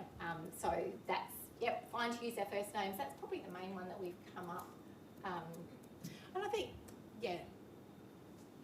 sometimes people might not feel super comfortable coming up and talking to us, but we are incredibly open and willing to talk to you as well. And I think hopefully these guys will say we're quite approachable. Please feel free to come and talk to us. I know that may not have happened in other degrees that you might have done, but The other one around names is that we will make mistakes around pronunciation and working out which name you prefer to be called by, which is why on that name sheet we've got preferred name, because sometimes we can't work out what we have a first name surname system that doesn't apply to all cultures. So and it can be that awkward thing of going, what do I call you? And we will try and ask that. Please don't just kind of go, you call me whatever you want to call me, because that again doesn't reflect our values. If you want to be called a particular thing, or I've called you the wrong name, please tell me. or pronounced incorrectly. Yeah, Please and- keep catching us up. We want to learn. We're not going to just actually sit by and go. We have an example of our second year's student rep who will talk to you about the fact that we do really try. Not very good at getting pronunciation right, but we do try. We do, so please call us on it. We will not be offended if you do that in any way, shape or form. I think that's enough for now. Feedback is important. You'll get lots of chances to do the feedback. We can pause it and maybe just let these guys speak and come back to this after the break. Great. Do you guys want to come up to the front now? There we go. So we are very excited to have 3 of our second year students who are our student reps for the second year of the program, and we'll talk about student reps later. Do you want to sit at the front? Well, actually, we've got mine because of the recording, so that's probably... No, you guys can come in here. I'm just going to... Do you guys want to introduce yourself? And then I'm going to try and make this come up with the question thing for you. Yeah, you can grab, there's another mic there, the actual mic is probably better. If you come across this way, you'll be able to see where you are in the frame for the recording. So these...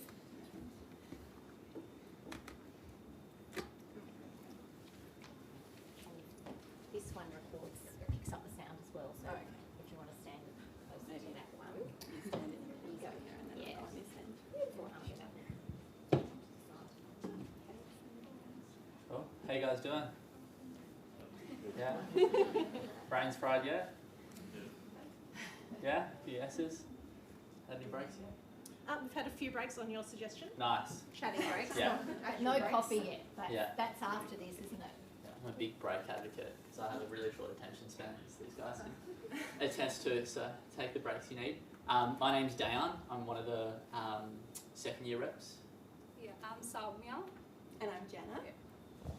And we're here to just have a bit of a chat with you, field any questions you might have. Some of you might be nervous, some of you might be super excited, some of you might be both, some of you guys might be thinking, what have I gotten myself into? All pretty normal things, I'd say, heading into a master's course, especially if you're coming in through the direct entry. If you're coming through the 3-year degree, you probably already have a bit of time to prepare yourselves for what's happening. But yeah, I thought we'd just come and have a bit of a chat about our experiences and then field any questions, I guess. Yeah. And just so you all know, I came through the Bachelor, Dayan was direct entry, and Saumya's an international student. So we kind of have a broad range there for any specific questions for any of us three. Yeah. Do we have some questions already? No, not No. in this range because I can't actually get the laptop to connect, Ah. which is actually a real life problem. I have connected the HDMI cable. So these guys thought it would be really nice. They thought, reflected back on when they were in your shoes, although they were online in your shoes this time last year, so it was even more difficult. But that want to be able to talk to another student and hear about their experiences. You are staying around for the break as well. Yeah. Is that, yeah. So if you don't feel comfortable talking in front of the big group, they will be hanging around, and you'll probably mob them to get to be able to talk individually with them. But they had suggested we put up a Mentimeter system where you can type in questions if you didn't feel confident asking questions. But please, there's no question is a stupid question. We've talked at you a bit, and we've thought about the things we think you want to know, but we might have missed it completely. There might be other questions that you're just going, actually, this is way more important to me sitting here right now. So this is your chance to talk to these guys. So is there any questions that you want to ask right this moment while I try and get this thing to work?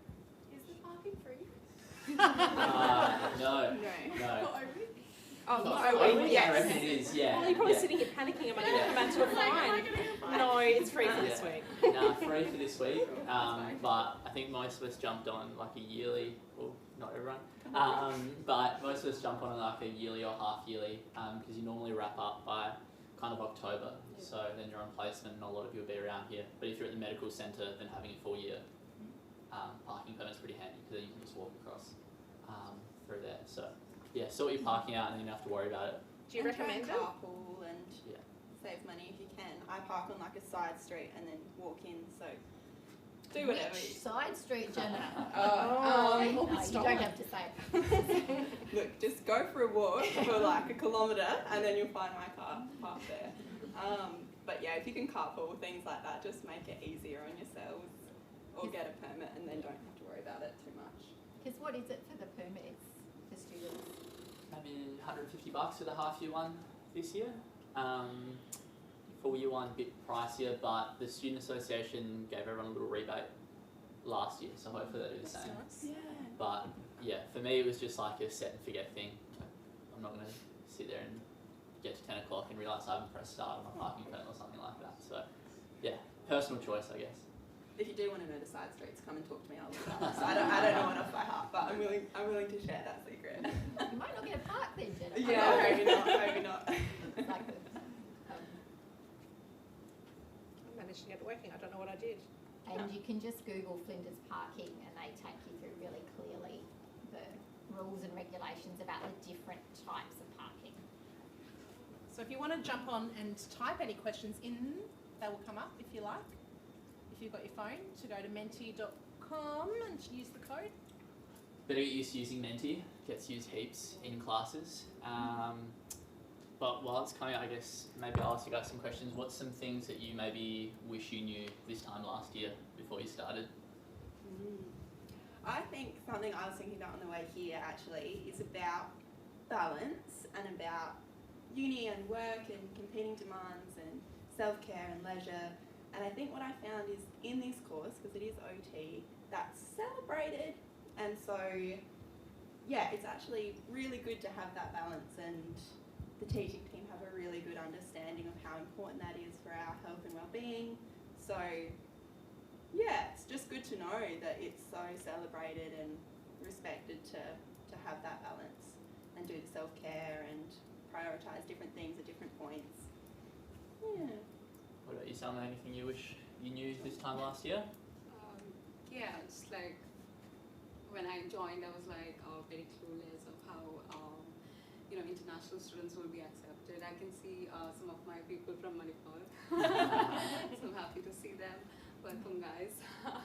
And language was the first issue for me. Though I knew English, I came to Australia and I was like, what are they talking? I used to look at the lips and I'm just like, okay, and then the lectures used to be a little bit challenging for me, but eventually you get over it. You get to know the emphasis on how they use their words and everything. So just to say that you'll be fine if you're finding it difficult right now. And I still struggle with it, but I know it'll be like, a process. Also, I don't know what are the other things. Accommodation, job, and then studies, because we have a lot of assignments and all that. So it was a bit exhaustive. Like in the beginning, I used to think, how am I going to do the assignments and all that. And the what are the expectations from the lecturers, and I used to aim for like HD and all the higher grades, and then Ellis was like, see, it's not about HD, it's about how you do it, and you don't have to like look for the higher grade there, but do it and express what you want to say in the assignments and referencing and all that. Just stick to that and you'll be fine. It's about the application as well. So it's not necessarily the grade. It's what do you do with the knowledge then, and how do you use it on placement? That's the important. Yeah. So I'm from India, so we expect higher grades and 100 on 100, so things like that. So that doesn't work here. So it's just about applications. I'm not saying you shouldn't be, high achiever, but I'm just saying, like, from the start, it might be a struggle, but just go on. Yeah, keep going. Nice. I think I got one. Yeah. I'm probably in the same boat as many people here, very nervous about placement, first clinical placement. What advice do you have about that, and do you have any experiences that would be handy for us to know about? Yeah, that's a really good question. Placement is super fun. I think I treated my placement as a work experience and a learning experience. You'll find out a bit more about something called the SPEF pretty soon, which is like how you're graded on certain areas within placement. But I think for a clinical placement, the best thing you can do is go in there and just be like a sponge, try to soak everything up, ask heaps of questions, and really try to apply yourself like you're in a workplace. So, use your initiative if you're interacting with clients, or if you're doing paediatric placement with parents and things like that. How you introduce yourself and how you introduce the OT role are two really important things. So being able to do that confidently, comfortably, is probably the two things that were super helpful for me on placement. But I was fortunate that I'd worked full-time before doing this degree. So I already had some of those skills, I guess, and didn't need to worry about, placement 40 hours a week and doing all that. Versus maybe you guys might have some different experiences from placement. Firstly, very normal to be nervous about placement. I mean, we're nervous about our ones coming up as well, so that doesn't necessarily go away, and that's totally fine. I think going on what Diane said about, it is really those skills about things like introducing yourself, applying yourself, showing initiative. So you don't necessarily need to know all your OT work and everything clinical. You just need to apply yourself to it, and I guess as well, just like be grateful for the experience and seeing OTs work and being able to work alongside them, and just embracing it as opposed to viewing it as an assessment, because it's really not that.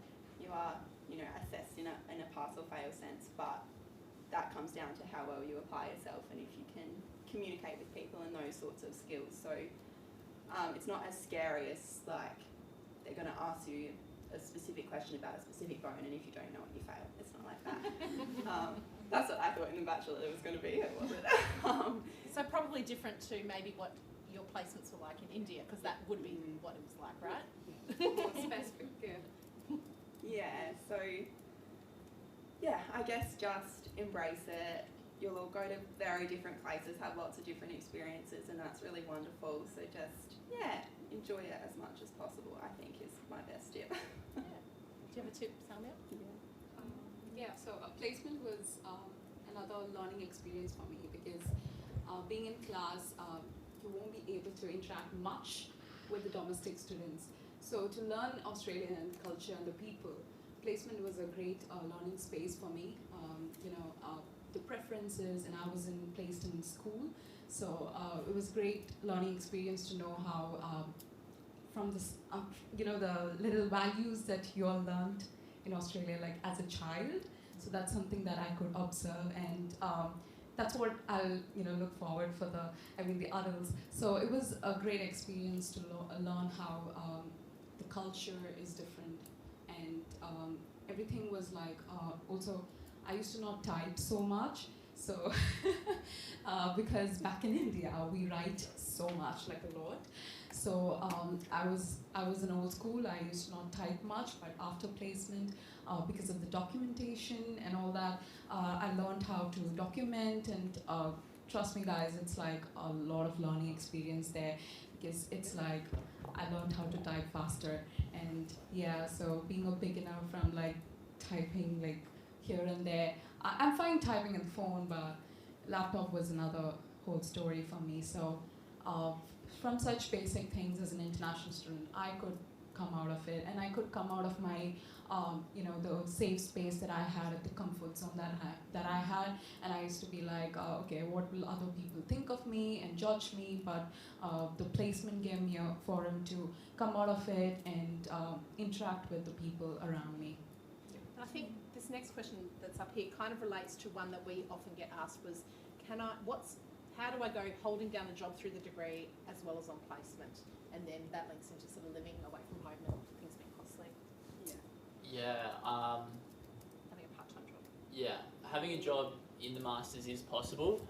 You just have to be really good at managing your time. Obviously, it's pretty unsustainable to say you're not working for 2 years and things like that. So for me, I work as an allied health assistant on Saturdays, a full day in a clinic, so that's really helpful around uni and things like that. When I was on placement, it just meant that I was placement 5 days, working 6 day, but you kind of get into the swing of things, I guess. And for me as well, it's one of those things where I go, it's a short-term thing. It's not forever, and you do kind of, I guess, and you'll learn about coping strategies, but you'll develop some of your own coping strategies to support you through some of those trickier times, like when you are starting to perhaps feel a little bit burnt out. Not to scare you all, but especially on placement, yeah. Yeah, look, it's really different for everyone, and everyone has different situations. Some people are living with parents, some are living out of home, some have dependents, lots of competing demands. So there's not really like a one-size-fits-all answer to having a job and doing that, because, yeah, obviously ideally you could not work and focus on uni, and that would be great, but I think most people in our cohort have some sort of job, a lot of allied health assistant roles, support work roles, or just retail, hospitality, that sort of thing.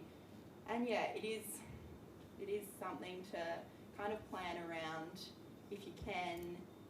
When it comes to placement, I know a lot of people took that 8-week break or just did a weekend shift. Obviously that depends how flexible your workplace is as well.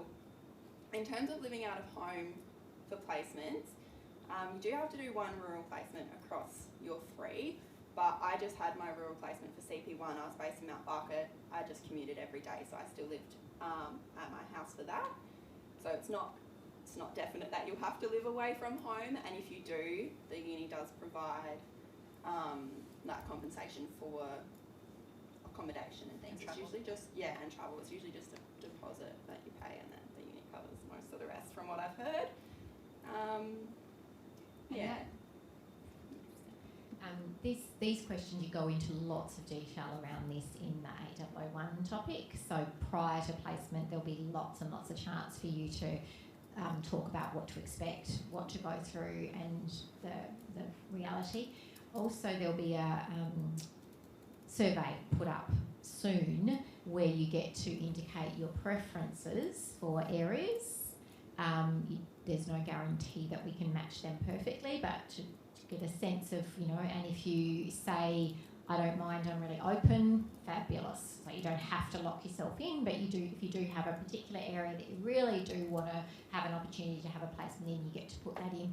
And there's a section at the end where you can put things like, I have 2 small children and working, a placement away from home, in the country is going to be really difficult for me, or I'm really struggling financially, my job isn't flexible. So there's a space where you can put kind of other, and really encourage you to do that and put that in, so that when placements are being allocated, to the best ability that we can, those things are taken into consideration.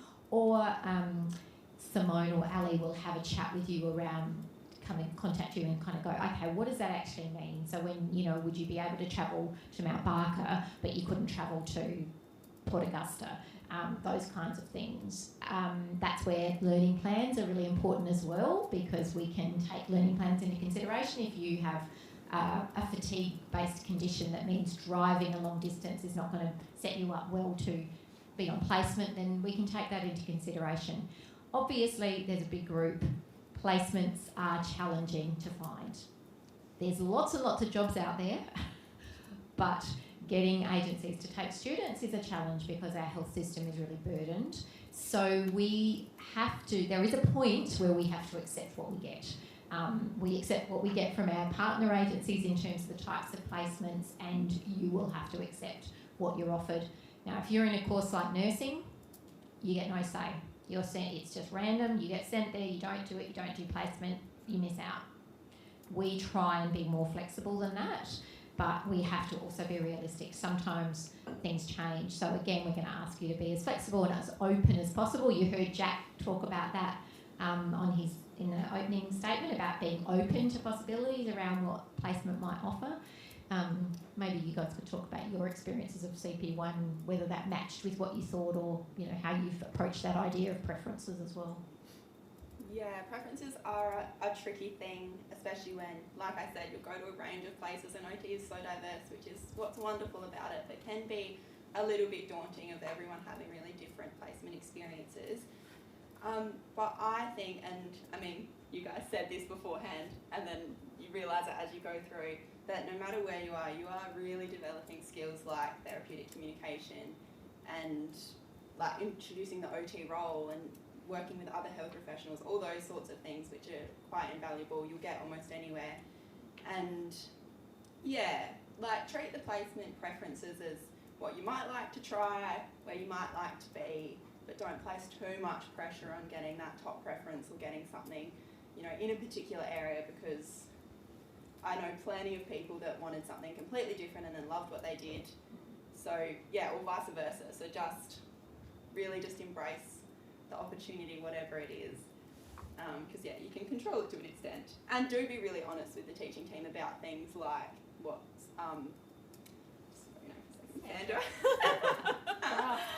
Sandra was talking about with any competing demands and things. Be really honest, because they are there to listen, and they will make it, try their best to make it work for you in the best way. Yeah. I was going to add just around the placements that even if you have something, it may change. We do have things happen in the field, so you might be allocated somewhere and it could change short notice. So just be aware that does happen. Things happen to clinicians, which means they can't take placements. So just be flexible from that perspective. And I think the other one is, we know you guys talk, and we know you guys talk amongst year levels, and so you might hear, definitely don't go to this place, this was awful. That is not the experience that every student is going to have. So one person's experience at a placement location will be very different to the next person's experience. So please don't put your preferences in based on what you necessarily hear, because this is the best placement, that's where I need to go. I think you need to just be really flexible and open and understand that everyone's going to have different experiences of placement. My placement experience is pretty good. So I had the place where I went for my first observational placement, which you guys would do in April. April. They asked me to come back for the full 8-week block. So I was pretty lucky that I knew the whole year where I was going. I could kind of plan around that. That won't be the case for everyone, or anyone else really, I don't think. But yeah, really important to, I guess, approach those placement preferences with an open mind. Even if you do get one place where you're not keen on, if you go in there and you, I guess, how do I put it? If you go there and have a really shit attitude because you don't want to be there, you'll have an even worse time, and you might fail the placement and you're going to have to go back and do another one anyway. So really have to make the best out of some tricky situations. If you get given lemons, make some lemonade for 8 weeks and move on with it for the next one. You have a few more as you kind of go. And if your preferences change as well, like if you've learned something and you've gone, oh, I love this, but it was my last preference, then the teaching team is so open to, you know, send them an email. This is what I've changed. Can I move this higher up my list?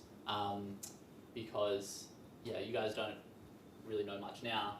You'll do placement preferences in 4 or 5 weeks, learn heaps across the year, and then decide that it's something you found that you absolutely love and it's the bottom of your list. So yeah, keep those open communication channels around placement as well. It's 2 months of your life at a time, so there's not much point being quiet or silent about it if it's... Yeah, I want to add something else. So you had great points there. It just made me think that the OT world is incredibly small. So you saw that there was like 2,000 OTs in South Australia. So just be aware that yes, there's confidentiality, but OTs do talk, and you guys will have that one, yeah. Those people who are your supervisors on placement will also be coming in here and giving guest lectures. So think about how you present yourself in class. If you're disinterested and not engaged, I can guarantee you the OTs do remember that. So just think about every time you're in class, you are representing your profession. I saw a few questions there about undergrad. I think that was two. I don't know how we get What did you do? Enter.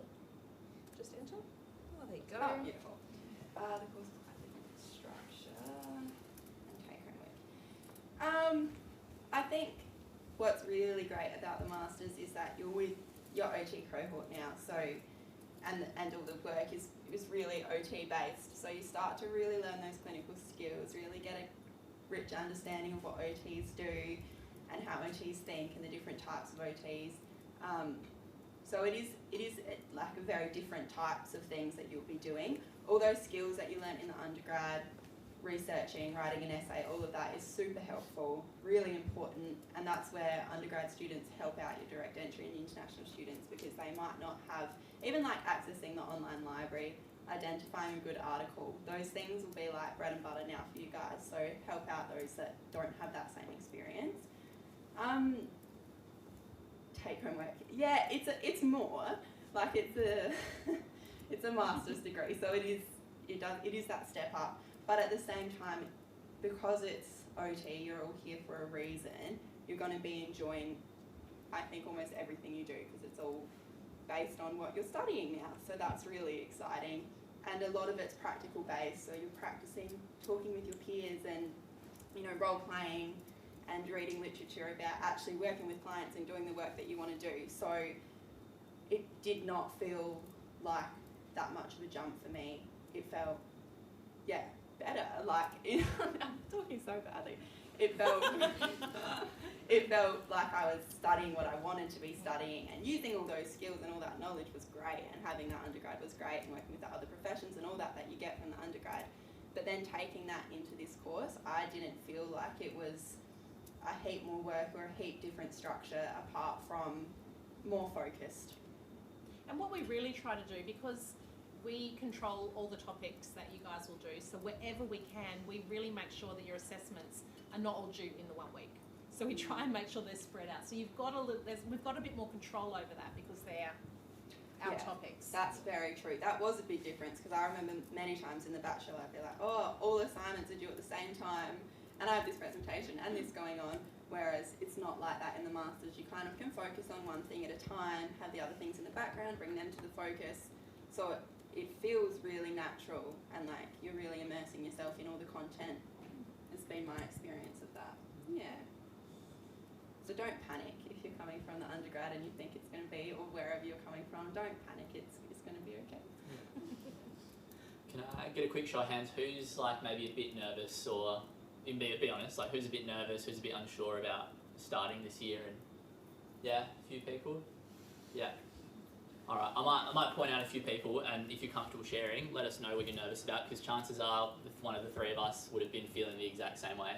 Like I genuinely remember sitting online last year going, I'm shitting myself. Like, what am I going to do? Like, why have I done this? Like, I've had a good job, could have just cruised through, but I decided to go back to study. So what are you the most nervous about, if you feel comfortable sharing? If not, you can just tell me yourself. I think for me, it's change of employment and Yeah. like being able to manage that with you. So I had a job at high school last year, looking at work this year.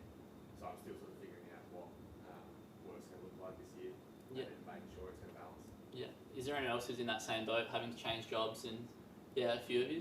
Yeah, it's not an easy thing. Like I went from a full-time job to and a full-time salary to working casually. So I was definitely in the same boat. What I would suggest is maybe perhaps exploring if there's work that's relevant to your field, to what you're doing now. For me, getting that allied health assistant job was wicked, because a lot of the stuff we're doing now, I already do it at the clinic on the weekends, and I'm a bit more motivated to go to work, you know, being on placement 5 days and then going to work knowing that I'm actually doing something I care about, rather than just doing something that I'm not too keen on, which isn't going to work for everyone.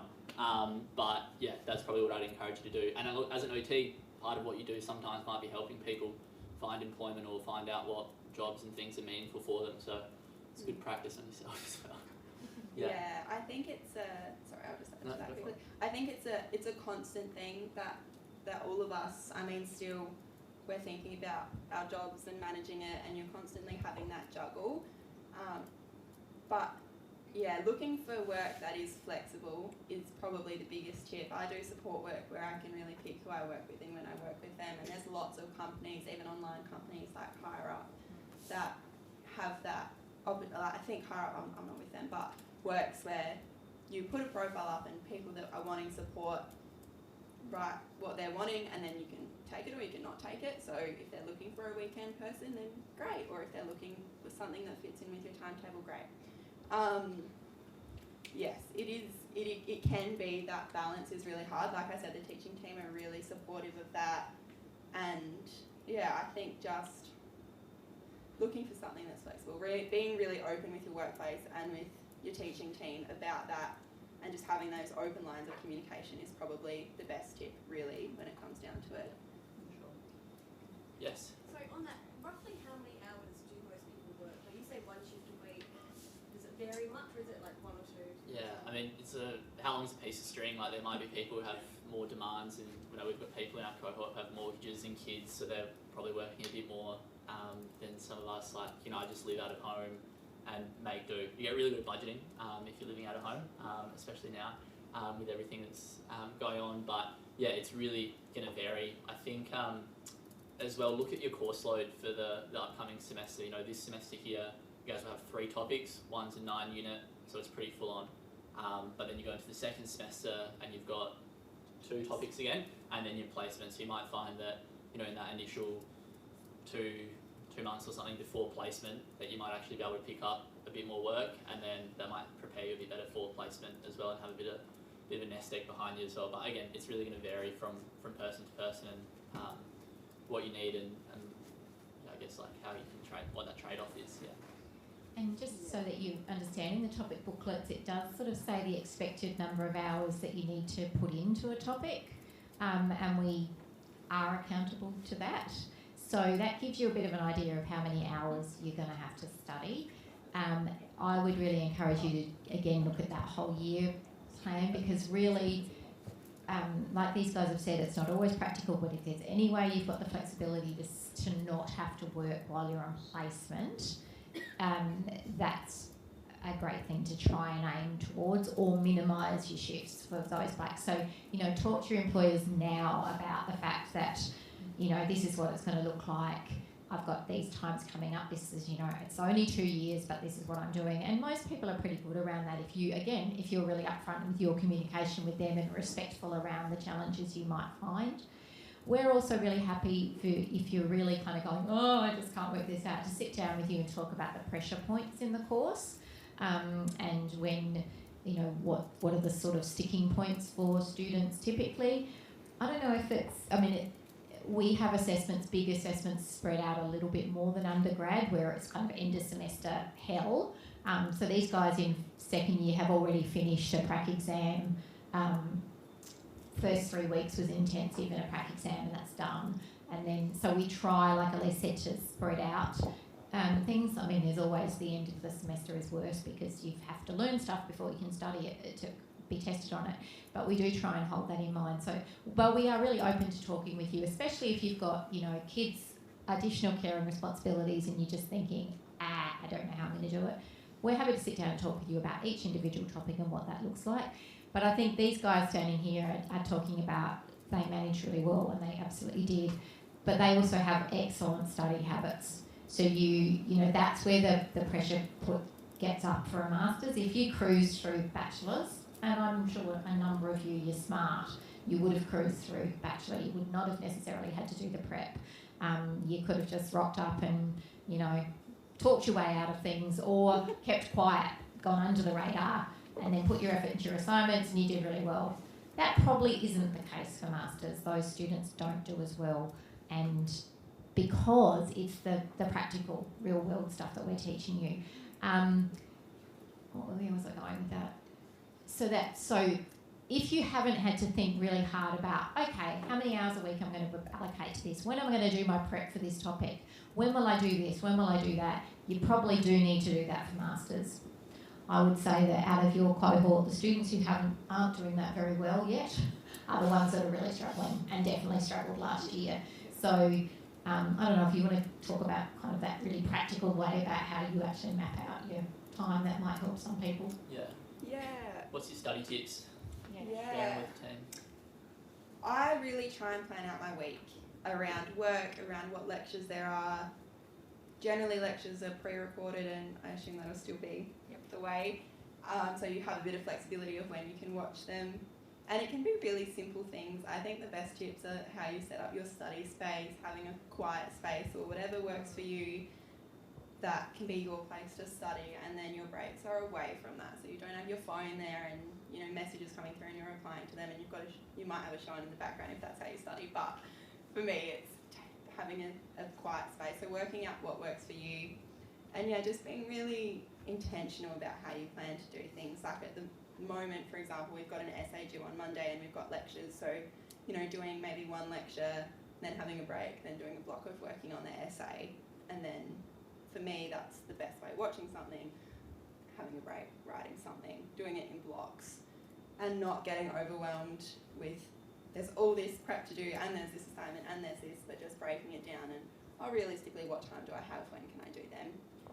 And as well, sometimes you're thinking, I need to watch this and I need to read this article, but remembering that actually that's really interesting things that you're watching and that you're reading and that you're learning really great information and really rich things that are going to enhance how you are as an OT. And a lot of the masters is very interesting. So taking that approach to, I have to do this, to, I'm really excited to learn about this rehab process or working with children in this way or whatever it is. Your perspective can change how you view study quite a bit, I think, and even how you talk to your friends about it. You can kind of get in that cycle of, we've got so much to do and everyone's talking about it, or you can get in that cycle of, hey, how cool was it when Sandra spoke about that model? And yeah, I think that's probably a big tip as well, to keep your perspective positive. What about you, Sammy? Any study tips? Yeah, so initially I used to keep everything for the last moment, and and I understood that won't work because it gave me a lot of stress. So what I try doing right now is doing little bits of, because a whole day is packed up for me, either of everything, so job, uni and everything. So I take some time out, at least 2 hours or 1 hour just for uni, and try doing one part of that assignment or whatever the prep I have to do every single day, like just sparing 1 hour. It kind of helped me so not to like pile up in the end. So it's kind of like helping me right now, and I have a to-do list and just keeping it ticking off. So the whole satisfaction of ticking it off gives me like, I've done it. So it's just like have a to-do list, have a list of things that you can keep in front of your table or in your phone, have a small notepad or whatever. I know you guys might be doing that, but I used to not do much before, but now I'm doing it because there's a lot of things happening in my plate. So just to keep myself organized, that's how I go about my day. I might go, I'm pretty similar to these guys, so I might go some practical tips that probably help me across the year. For your prac exams, just practice, find a group. You might be the most antisocial, introverted person in the world, which is fine, but for your prac exams and things like that, it's really useful to practice with other people that are studying OT as well. They can pick you up on stuff you're not doing correctly, or you can pick them up. Try to find different people as well. You might practice with the same person 20 times and you've both repeated the wrong thing 20 times. So yeah, study for your prac stuff in groups. You do a lot of group work stuff and you'll learn how to manage those group dynamics. So I know you're like, oh, more group work, but in this sense here it's really important because you're doing kind of multidisciplinary stuff with the physios and the speechies, and then within kind of the OT cohort as well. So yeah, practice, find a group, change groups, just keep practicing. And probably the other thing is look at everything from a functional perspective, because that's what OTs do. Someone might be doing something that looks ridiculous to you, but functionally they're probably doing it better than you can. Consider that. So yeah, functional for everything, I'd say, and just consider how that looks. But I think you guys are due for a break, so we might quickly. Well, we can come back to these questions. Some of these ones we can answer ourselves around placement, because we're going to have a big section on placement next. Nice. I just thought of something really quick to mention. With going back to working and money, just be aware of what government support financially there is out there. So I know I didn't really know what the options were, but there are things like rent assistance. You know, if you live at home and you haven't been able to get Centrelink because of what your parents earn, once you turn 22, that doesn't matter anymore, so you can get some. But just, yeah, have a look into it, be aware, because there's different things out there, and simply knowing about it can make all the difference if you can access something. Student Association is a really good place to go for that information too. Yeah. That's great. Cool. I think you guys might be ready for a break. Who wants to move around? Yeah. Have a break, we'll stick our around schedule, as well. so let me just, before you run away, don't get too excited. I want to just tell you when we need you back. So what's the time right now? How about you come back at 12 o'clock? The OT Student Association is actually got a store downstairs, is that right, Olivia? So if you find them, say hi. Make sure for those who have studied here, if there's people who haven't, so show them where the cafe is. And these guys will stick up here. We'll be here if you want to come up and ask questions. See you soon. So we're going to just take off where we finished before and try and whip through this. Was it useful hearing from the second years? Excellent, that's good. Did everyone find the cafe and whatnot? Find food? Great. So the second year reps were saying if you've got any other questions, you can still, is it Mentimeter still active? Yes, it is. So you can still type things up and we'll email them to them. And or email to us. Respond to, they'll happily respond to you on that. Yeah. Cool. So, back to this, I think. So I think we've kind of made it clear that we're really open to feedback. Yeah, that's the way that we actually improve the course. So there's lots of different pathways that can actually happen. One is around student reps, who these three that came in before are. And we'll talk about that in a minute on another slide. There's also your opportunity that happens with every topic. We call them SETs, or Student Evaluation of Teaching. And this happens at the end of every semester. So we really encourage you to provide that. That is anonymous. But if you're going to provide feedback, we'd really love it to have context. So just saying, I don't know, I'm trying to think of an example. Have you got an example of something that wasn't contextual?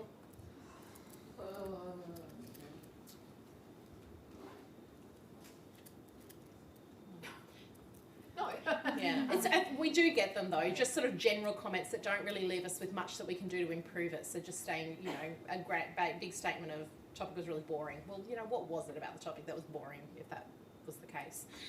But probably what I would argue is better, obviously doing sets is good, is actually approaching us at the time. So if you're noticing something in the moment, just send us an email. If you're not comfortable just coming and approaching us, you will have student reps in your year level, and they can be a means for you actually to anonymously talk to us and talk about any issues that you have. Usually what we would say in regards to things like conflict resolution or giving feedback is best in the moment. You guys will feel that on placement. We always tell the supervisors when you're on placement to give the feedback then, not wait till halfway and final, because then you don't have any chance to fix it. So if you come at the very end, we don't have a chance to fix it. You know, the lectures were never up on time. We might have thought we'd put them up on time, but they were hidden. Just let us know and we can fix that in the moment. Would you agree? Yeah, and that's one of the components of therapeutic communication, is that communication is a reciprocal process. So if you were just giving one-way feedback anonymously, fine, not a problem, you can do that. But the chance to respond to that is really powerful in that process. And, you know, with clients, you'll have to practice giving them feedback. Some of it will be really positive, some will be more challenging. So that's a focus again on, we will be doing that and encouraging you to do that. And just setting again those values. Do we want to have authentic, honest relationships where things will change and we own what we're saying? Then we have to be more willing to say that and have that discussion. Yep. But yeah, lots of other points of feedback across the course, and lots of opportunities for feedback from not just you as students, but also from clinicians in the field, from our clinical educators that help inform how the program is developed and run over the course of the last 12 years, really. We'll jump forward. Student reps. So we do call for student reps, and typically we've had 2 student reps per year, but as you saw, there was 3.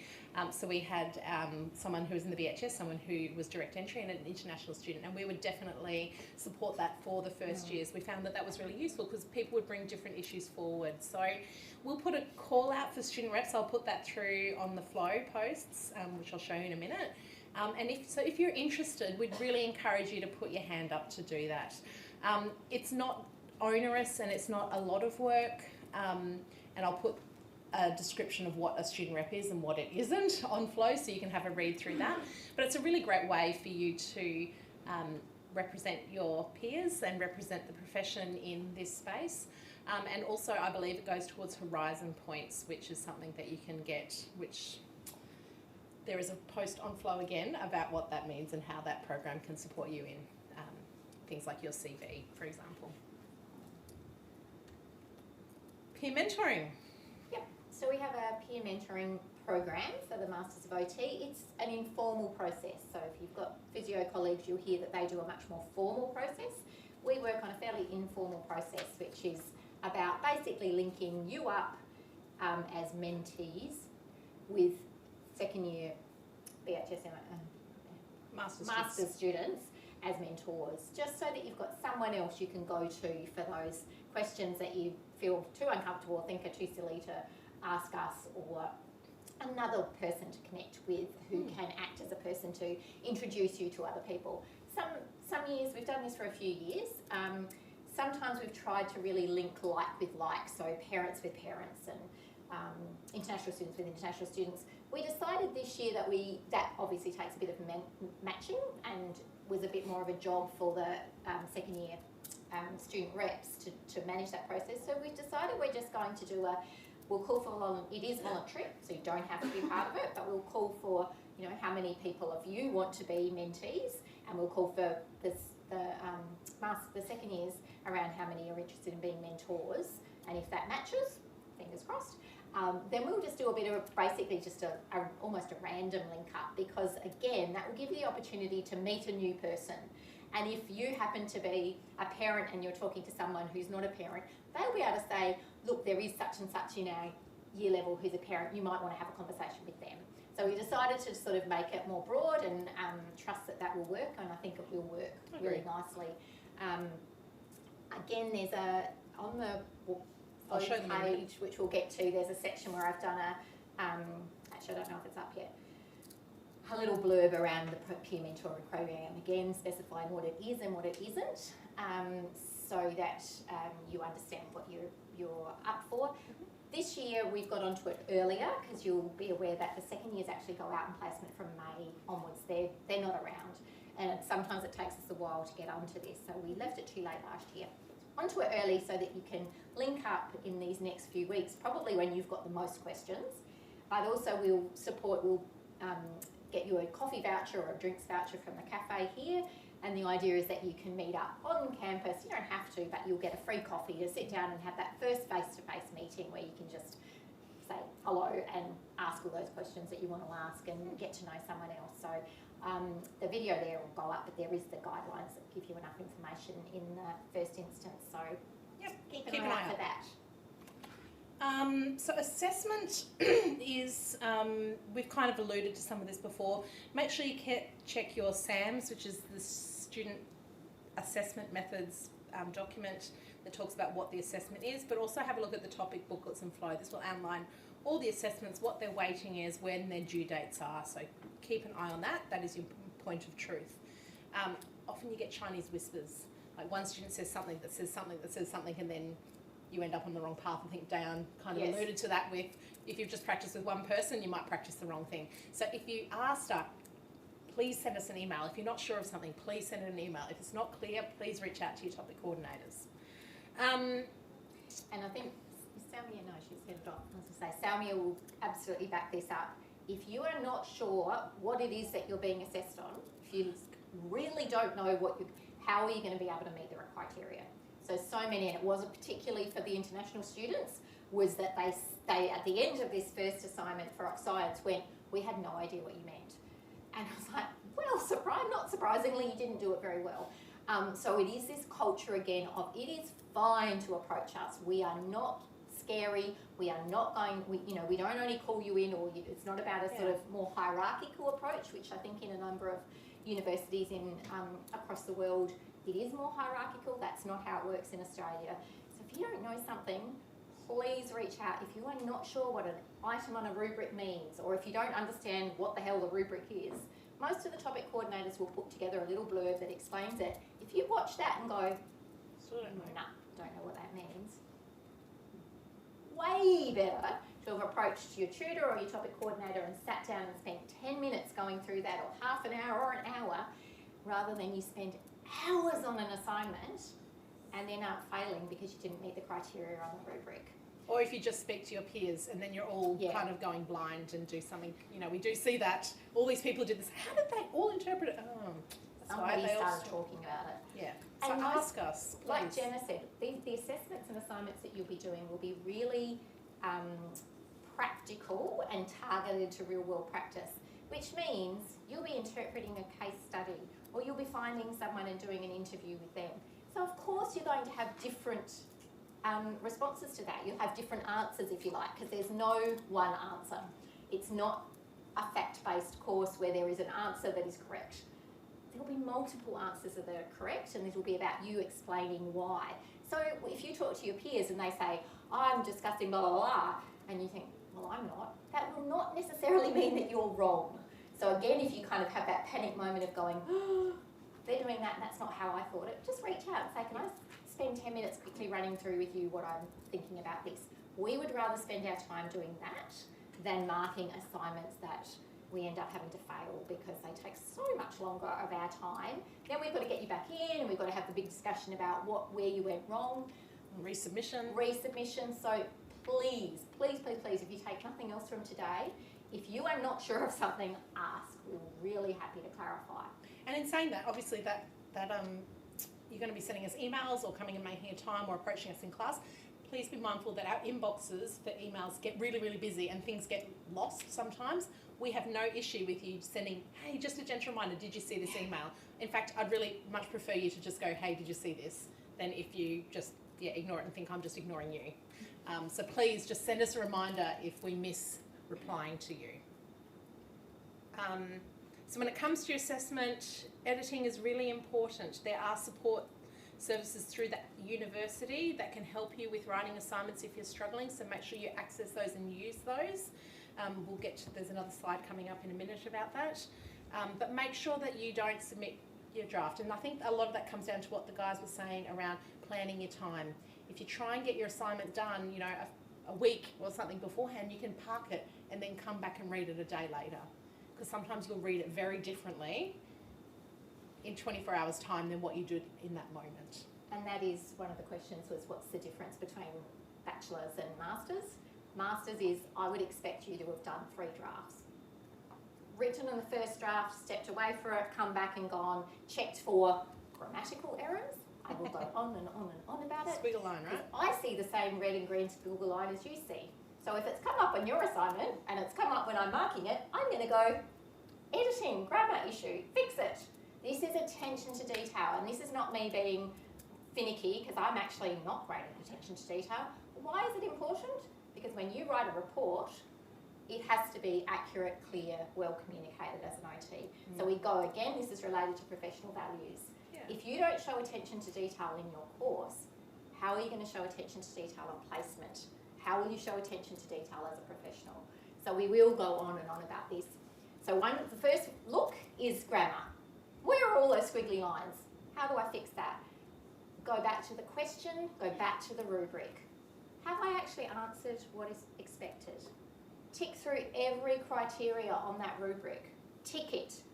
Did I do it? Because often again, the people who don't do well on assignments, it's like they didn't do that section. That was worth 10 marks. I can't give you 10 marks for something that you skipped. We're not out to trick you. We're not out to make things hard. We set out a rubric that tells you what we're going to mark to really clearly. So follow it. And if you don't understand it, ask. So that's the first thing. Go back. The second edit is go back and go, have I covered it? Step away from it. Come back to it. Read it from beginning to end and go, does that tell a coherent and clear argument, story, answer to this assignment? That's what will get you HDs and Ds. And that's part of master's level study. I'm sure many of you as undergrads went, that's due, I'm pretty okay with that, did it the night before and submitted. That won't get you as good marks in masters. And you know, again, we're not emphasising marks because you had to work really hard to get here. When we get here, it isn't actually about, we don't expect you to get HDs, we expect you to learn from what you're doing. So be actively involved in the engagement of the learning. For some of that will mean adjusting from being used to getting HDs to getting credits and distinctions. And we know that's hard because we know you're high achievers and you're used to flying by. But these are the things that will make the difference. Yeah, you answered it, but you didn't tell it in a compelling, clear way, or your referencing wasn't very good. So yes. I'm the editing drama queen and Elise is the referencing one. So we have our things around what we get really annoyed about. So, you know, again, if you're asked to do something, you have to do it. Same in practice. You can't go, oh, I'm going to choose to not include that in this report because it sort of doesn't make sense to me. It has to be done. If you're working with EPAS system, it's horrible, it's clunky, it's frustrating, but it's the system that SA Health use, so you have to learn how to do it. And that's a bit the same with referencing. It's not an optional extra, it's a, you know, suck it up and do it properly. There's rules and they have to be followed. So we've got referencing tips and tools and videos on Flow that you'll be able to look at. It's a formula. Follow the formula. You won't lose marks. Pretty easy. And obviously we make sure we try and get those assessments all coordinated across the year wherever practical. You can apply for extensions. It's in the policy. You can get 2 or 3 days extension without needing to provide evidence. Anything over that you need to provide evidence, like a medical certificate, for example. We are going to approve assignment extensions 99% of the time, but there's a couple of provisos. One, get it in early. So we, as an academic team, all work part-time. So if you put your, for example, an assignment that I'm asking you to do in, extension request in on a Friday, I don't work Fridays. I'm not going to look at it until Monday, so you've just spent the whole weekend going, oh my goodness, is she going to approve this or not? The answer is, I will look at it Monday, and then you'll see. So just from your own sense of anxiety, pop it in early so that you can have it approved. You may not need it, but at least you've got it done. And you can always submit early without getting penalties. There are penalties for late submissions. So if you're in any doubt, put in an extension request. We are very, we will approve. We are pretty flexible around that.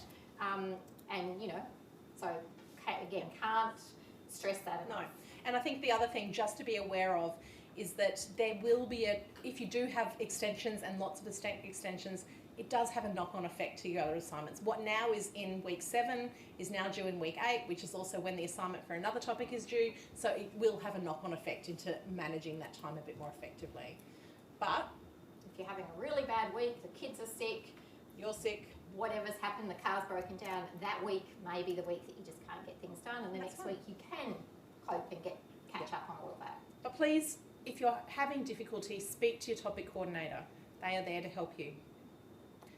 So there is the Student Learning Centre, and they've got services in supporting you with things such as academic writing. If we need support with maths, that is there.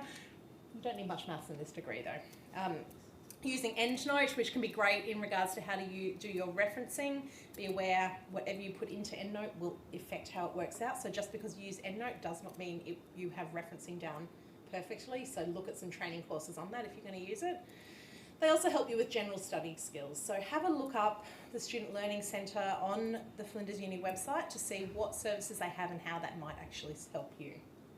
And again, factor that in. If you know in your undergraduate degree you often got picked up for referencing or for construction of an essay or whatever it was, probably not have magically disappeared, whatever that issue was.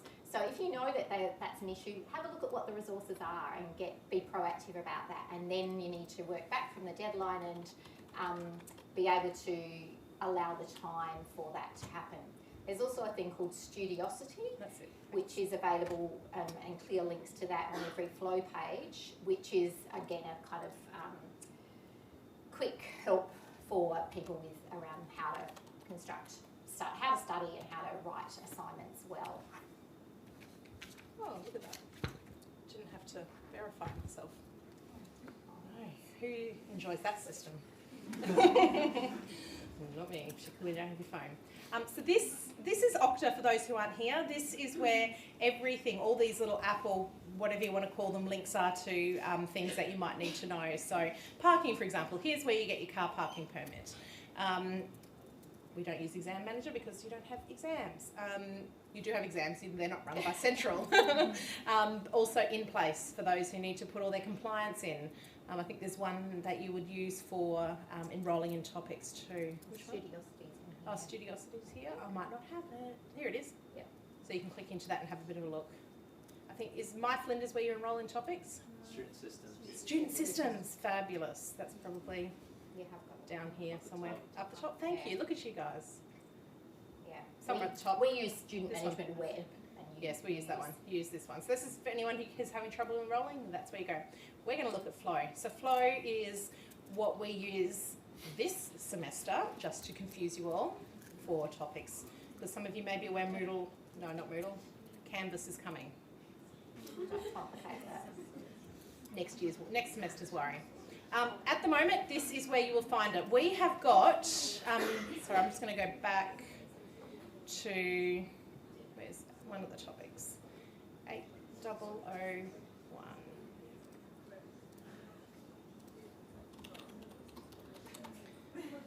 So this is 8001. This is your OT Practice 1 topic that you're doing at the moment. All the flow pages should be set up quite similarly with welcomes and announcements and attendance at the top.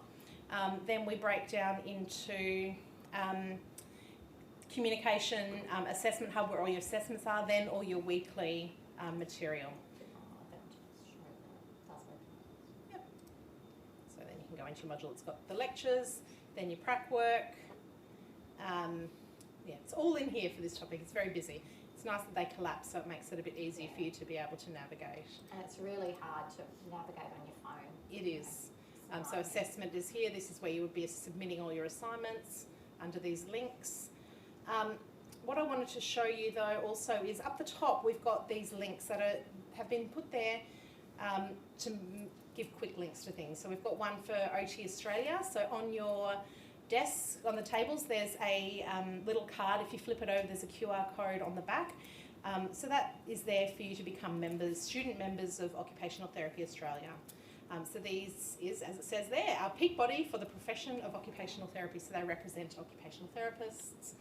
and occupational therapy, run lots of continuing professional development, but also advocate in this space. So they're a very important organisation for us, and is something that you guys as members will get a lot of benefit for. So I think there might be listed on the postcard some of the things that they give you access to, which is like our journal, the Connections magazine, there's mentoring support when you graduate, and many others. So have a look and become a member. It's free while you are students. And just to put a plug in, it's really important when you graduate. Yes, it costs you money, but if you're going to be a member of a professional association, these are the people who advocate for OTs generally. So they've done some amazing work around in the NDIS space, advocating for OTs to be paid more appropriately and to argue about how the policies of the NDIS do or don't reflect good occupational engagement for people. So we have, again, a strong stance around if you're part of a profession, you should pay for that right for other people to advocate on your behalf, because they're the people you can go to if you've got a challenge as a new graduate, or if you're in a situation that you feel professionally compromised. This is the body that advocates for you, as well as advocating for policy change. So really encourage you to think about joining. There's a link to APRA that will take you to all the things around APRA that you can have a look at. Recommend doing that when you get a chance. Again, the link to counselling services, so if you can't find it, this is where you'll find the links to getting counselling, but also looking at getting the learning plans as well. Disability services. So have a look at that if you get a chance. The other two, then your placements one, you should all have seen this. This is all the information about placements, all the questions that I'm going to try and answer shortly. But the other two that we've got here is the course information page and the career volunteer page. On this page here, we will post any student jobs that come up, but also any graduate jobs that we post up. So you guys will still get to see now the jobs that come up for this year's graduates, because it's important for you to sort of have an idea of what actually is happening out there in the field for graduates. So keep an eye on that. If you need to subscribe, make sure you subscribe to the information feeds. And the last one is the course information page. Now this one is where we will put all our announcements out. So you can see here I've been doing quite a few of them. I sent one out here earlier for just you guys around topic enrolment. So again, have a look at this. This is one of the main ways that we will communicate with you as well.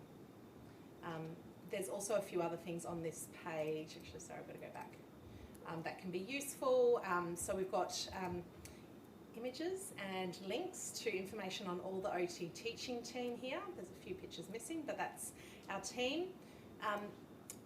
The schedule, if you're ever in doubt, this is where you will find that schedule. If you need to plan your holiday, you'll know when you need to be back for second year. Yeah, it's the 2023 schedule, so when it's the second year of Masters of OT, is that for us or is that for this? That's current second years, but assume that it's starting the same week. We don't know 100% yet until timetabling happens, but it won't change. It hasn't changed that start date. It's not going to miraculously move a couple of weeks later. Yeah, the dates will be slightly the same, but the same week. Third week of January. Yeah, so it might go from being, what's today, the 22nd, so this week was the 21st, it'll be the week of the 20th next year, for example. Uniform requirements, we'll have a look at that in a minute. Here, I'm going to put all the orientation stuff here. And there's a few others here. So have a look through this. So student engagement is just where you'll find the information about peer mentoring. So if you're interested in that, that's where the information is. So have a look and get familiar with this page, because that's going to be really useful to you. Oh, correct. Sorry. And that course volunteer job information is where you might be able to get information about. Parents sometimes approach us saying, have you got an OT student who's interested in working 15 hours a week As a carer. As a carer for my child, blah, blah, blah, and we say, write it up, and we'll put it on that post, and that's opportunities that come up for you. I wrote these up, but I didn't explain them. There are a couple of the agencies that you can look at and explore around caring jobs for register as a carer. There's many more, but they're two of the ones that I know a lot of our students use if you're trying to find those positions. And AHA jobs we often post up as well when people are saying we've got an AHA, which is an allied health assistant role. Often people really are keen to employ OT students in those, so that's where we'll put up things that we know about. Now, we're going to jump into fieldwork placement next, but I have noticed that Stacey and Belinda have walked into the room, so I thought it might be nice to get them to come down and introduce themselves rather than ignoring them.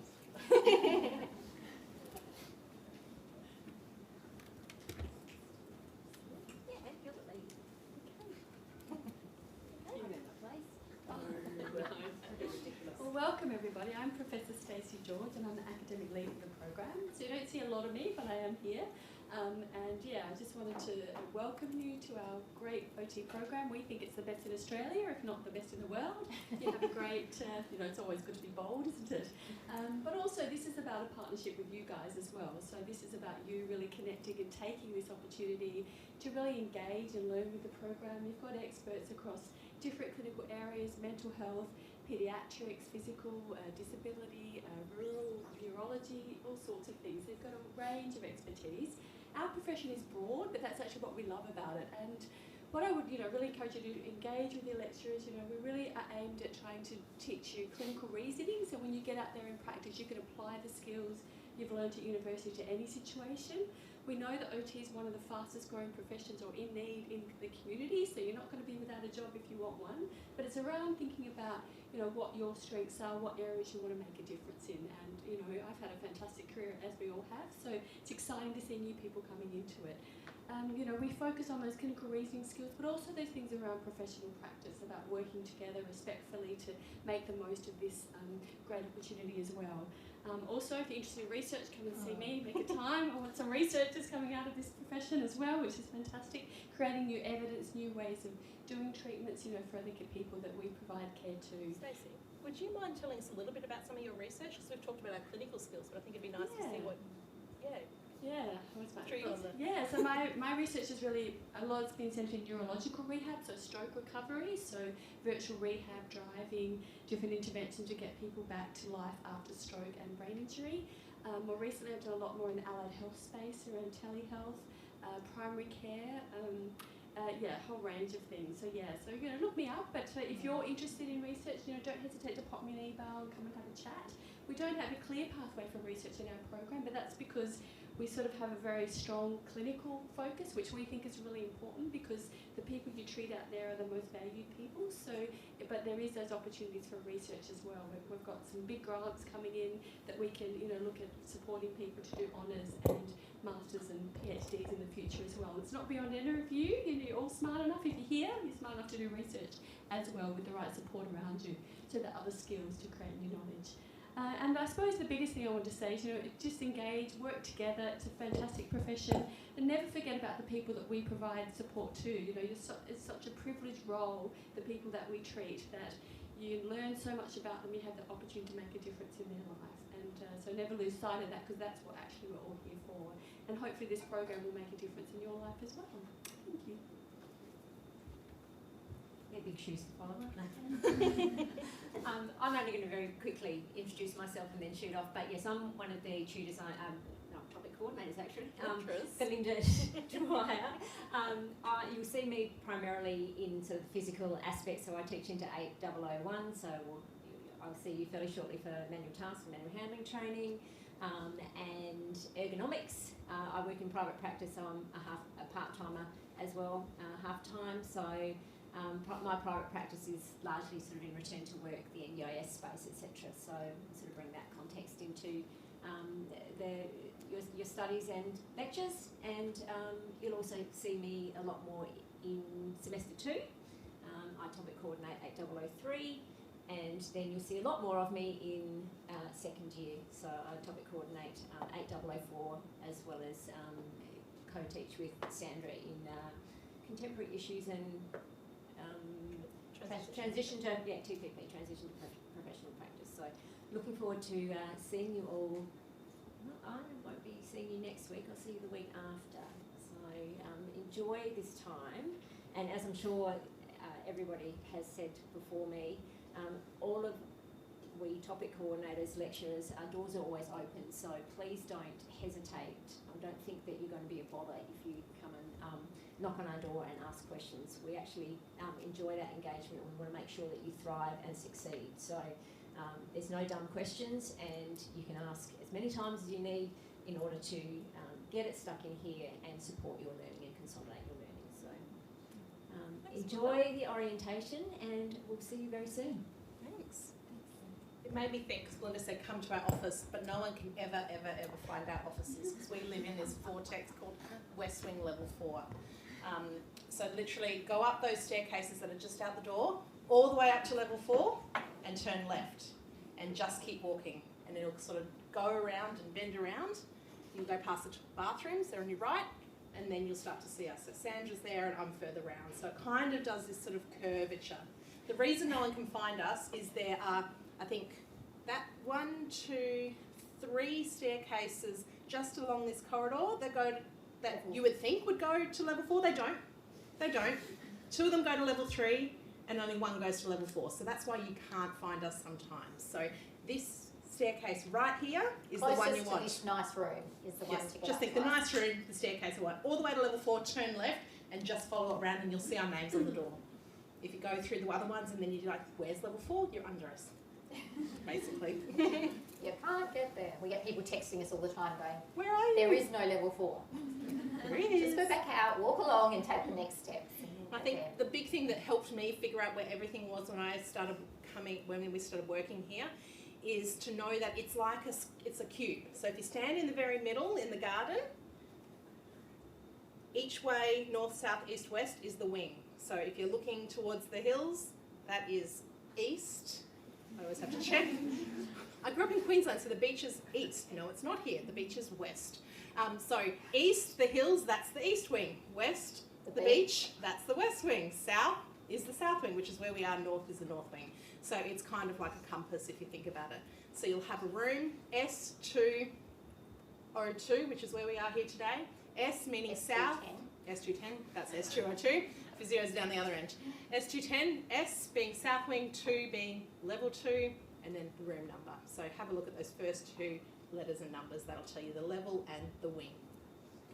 I was chuckling because our Dean of Education sent out a message this morning saying that, you know, he also can't do the compass thing and doesn't know, oh, really? you know, and I'm the same. I can barely do left and right, and that's not the joke. And so I just had to learn where they were in relation to other things, like I can't do it. I can't do the direction component of it. So it took us a long time, and everyone here is really friendly because everyone knows it's a nightmare to get around. So don't feel uncomfortable saying to someone, I'm lost, because everyone goes, yeah, I know you will be. Let me take you, let me help you out. Yep, question. Lost on Campus. There you go, Lost on Campus app.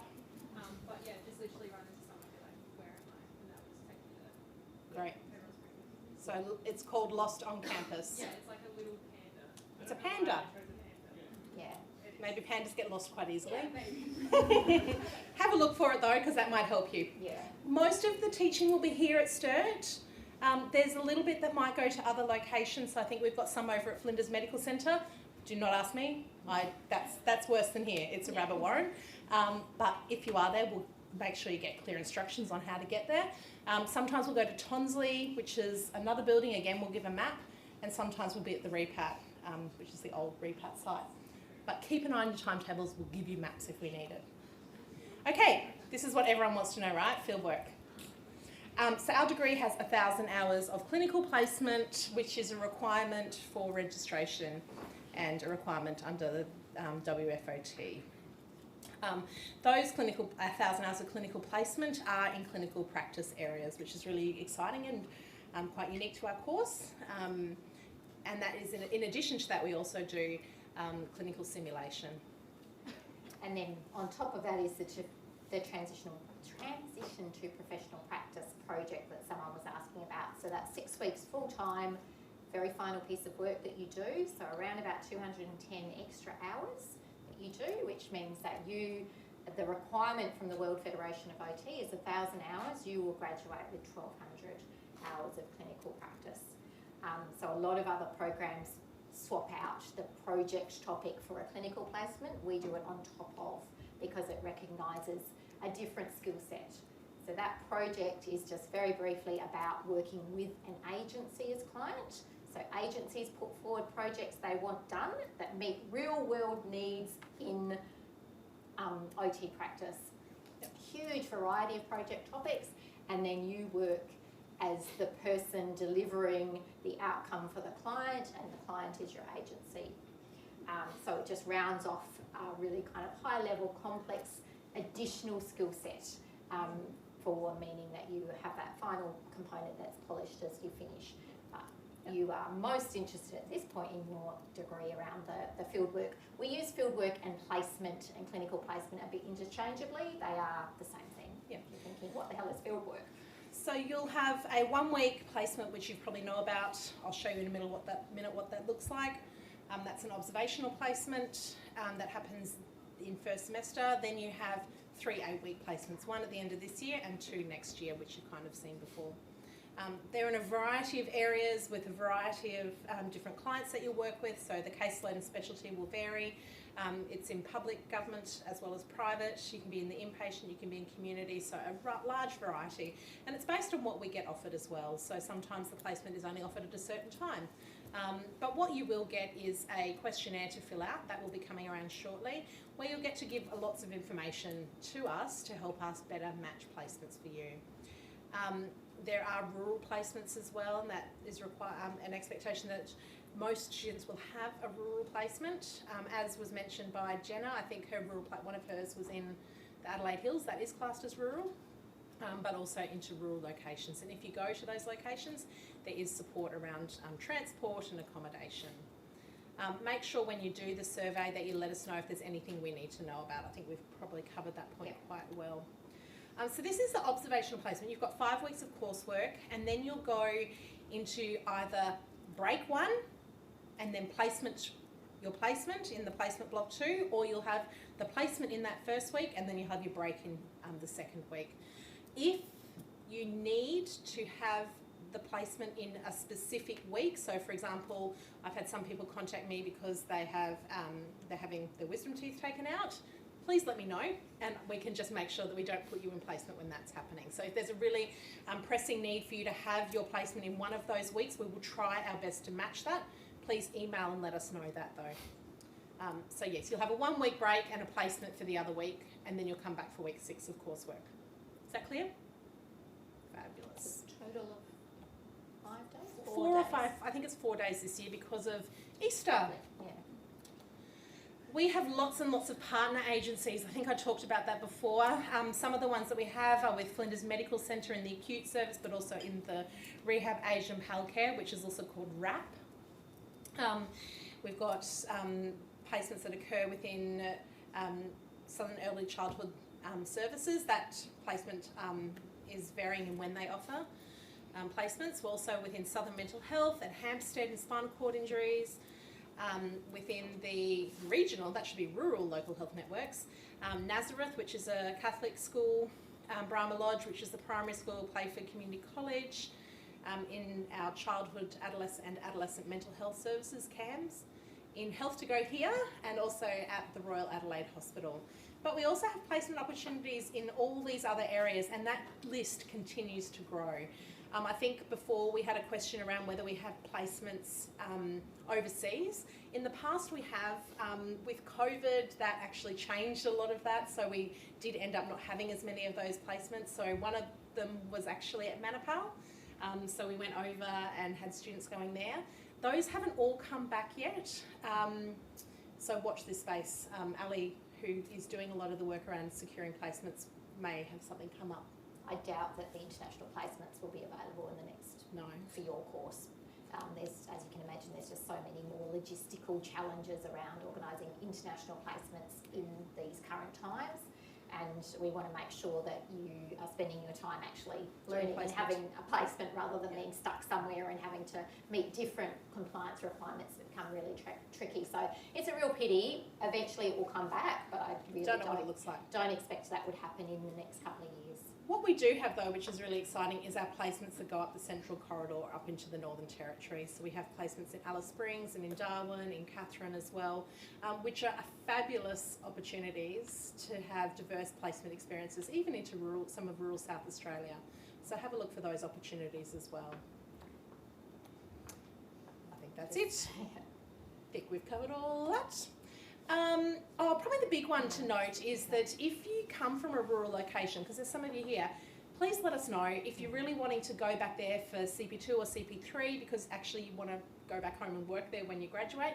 Let us know because that's really important, and we really do try to match that for the students who want to go back to that community. Part of that is around retention. So those rural communities really want OTs that are going to stay, and if you are from there and you want to go there, that is definitely a bonus for you guys. And then, do you want to say something about it? I was just thinking it probably will come up in addition, but also it's really important to make sure that in the student system, your current address is accurate. Yeah. Because what happens with the allocation for that first CP1 placement is they try and allocate it as close as possible to your address that is listed on the student system. So if your current address is China, you will get somewhere, where did we decide was close? Gawler, all the way up north. Gawler or Port Augusta, because that's the closest to China. Now that may not work really well for you. So make sure you've got your current, where you're living now address in and the proper system. And postcode. And also make sure that your mobile phone number is accurate and up to date, and your next of kin is accurate and up to date, because in an emergency with a placement, if anything happens, that's the system that we rely on. And we again, have a duty of care to make sure that you're safe and we can connect with you. So just double check that. But it's particularly important for allocation because people have said to us, why did I get allocated that? And I was like, because you say you live in Salisbury, so we gave you Lyle and Mac. And like, but I actually live at Aldinga Beach. It's like, well, how are we going to know that? So just double checking that part of it for you. And a lot of those observational placements are here in the Adelaide regional area, but again, it is associated with a placement break. So if again you're from a rural area, you really would love to go home for those 2 weeks, just send it. We don't necessarily have placements for observation there, but it might be something we can just send an email to our to Heather, who might be able to source that potentially. So keep those options open. Please just let us know. We can't guarantee anything, but it could be something to consider. Compliance. You guys should all be getting that done. Probably the biggest thing that I would recommend is that you do it as soon as possible. Because if you don't, you can't go on placement. Yeah. And if we don't have yet those compliance done. So get it done and get it uploaded onto InPlace. If you're having any difficulty with it, the cnhs.placements email, which I'll bring up in a sec, is the one to talk to. Emailing me or Ali or Simone or Sandra around, I can't get my immunisation, we're not the right people, because that's not stuff we're experts in. They are, so they'll be able to tell you. I think the big one that I keep getting at the moment is around flu vax. I think we're pretty aware that the flu vax isn't around yet, so that's probably one not to stress as much about, but probably, yeah, the other ones you do need to consider. So just on that, I know you're not the right people, but do we still submit, say, an immunisation compliance certificate? Yes. Still submit it even though it's not completely filled out? Or? Fill in what you've got and then just keep updating it. It's completely fine. I think at least you're showing you're working on it, so that's probably really important. Similarly, there's some of the stuff that will take a bit longer. So, for example, CPR, make sure you're enrolled in the courses. Some of it requires you to do stuff online, such as hand hygiene. Make sure you do it, get your certificate, upload it. It's really important for placement, and not for every single workplace, but quite a lot of, particularly SA Health workplaces, will require that. Same as COVID vax, for example.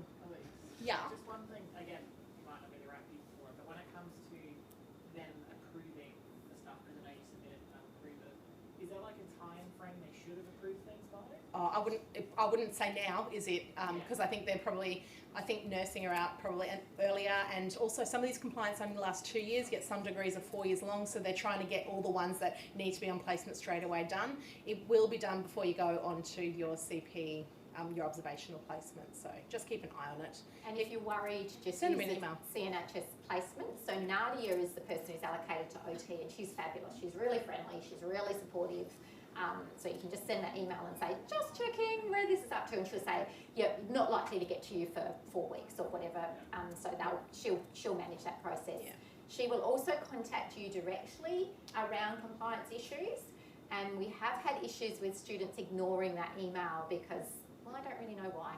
But I will get it for TPP. I'll get the comments, and then Ali or I send out emails, and you respond immediately to us. So we're not sure what that issue is, but if Nadia sends you an email, if you get an email from CNHS Placements, respond directly to her, because then she has to go, why haven't these 5 students, I'm just checking something up, and it just becomes that thing. So I have no idea why there's an issue with it, but there has typically been an issue. So that It's a person at the other side. Yeah, and she's a lovely person, and she's really working hard to make sure that she's checked off on your compliance to make sure that you go on placements, because otherwise you won't go on placement. It is actually, we can't do anything about that. There's some we can be flexible, there's some we can send you to other sites, but she's the one that makes that call as well. So work with her. Yes, work with her. We did have a question before about This, uniforms. yes, so this is coming up now. One question was around how many shirts. It depends how often you want to wash, I guess. I mean, people... How much you sweat, how smelly you are. I could, make those personal calls around that. Some students do get away with one shirt and they just wash every day. Some students want 2 so they can have an alternate day washing. Not every single placement will require you to wear placement shirts, but I can pretty much guarantee at least one will. So just keep that in mind. In some locations, such as Flinders Medical Centre in the hospital, they've got a policy around you've got to be bare below the elbows. That means no rings, no watches, no jumpers, no long sleeve.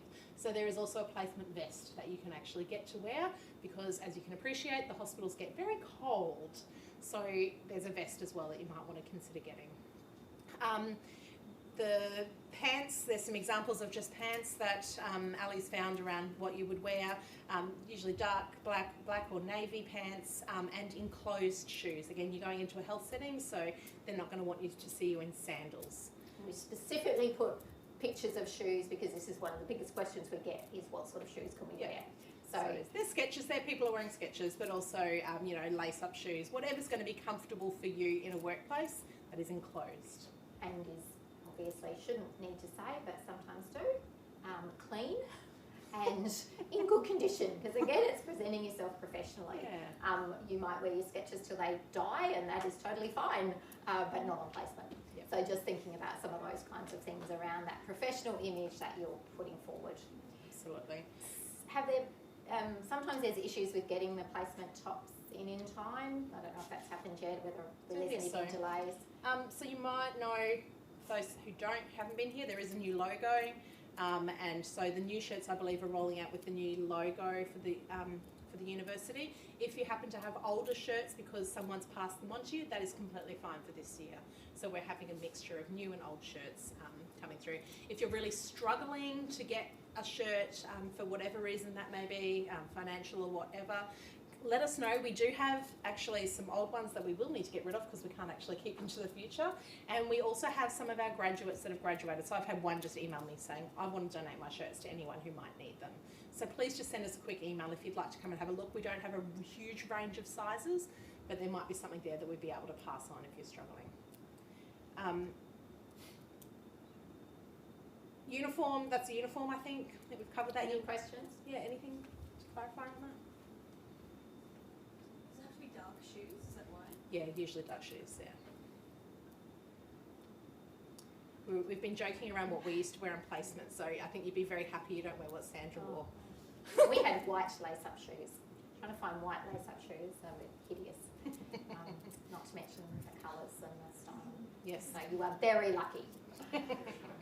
You will need to get an ID badge. This is different to your student ID badge. So your student ID badge will have your full name. Your placement ID badge will only have your first name. So part of that is around confidentiality. So you'll need to go up and get a placement badge.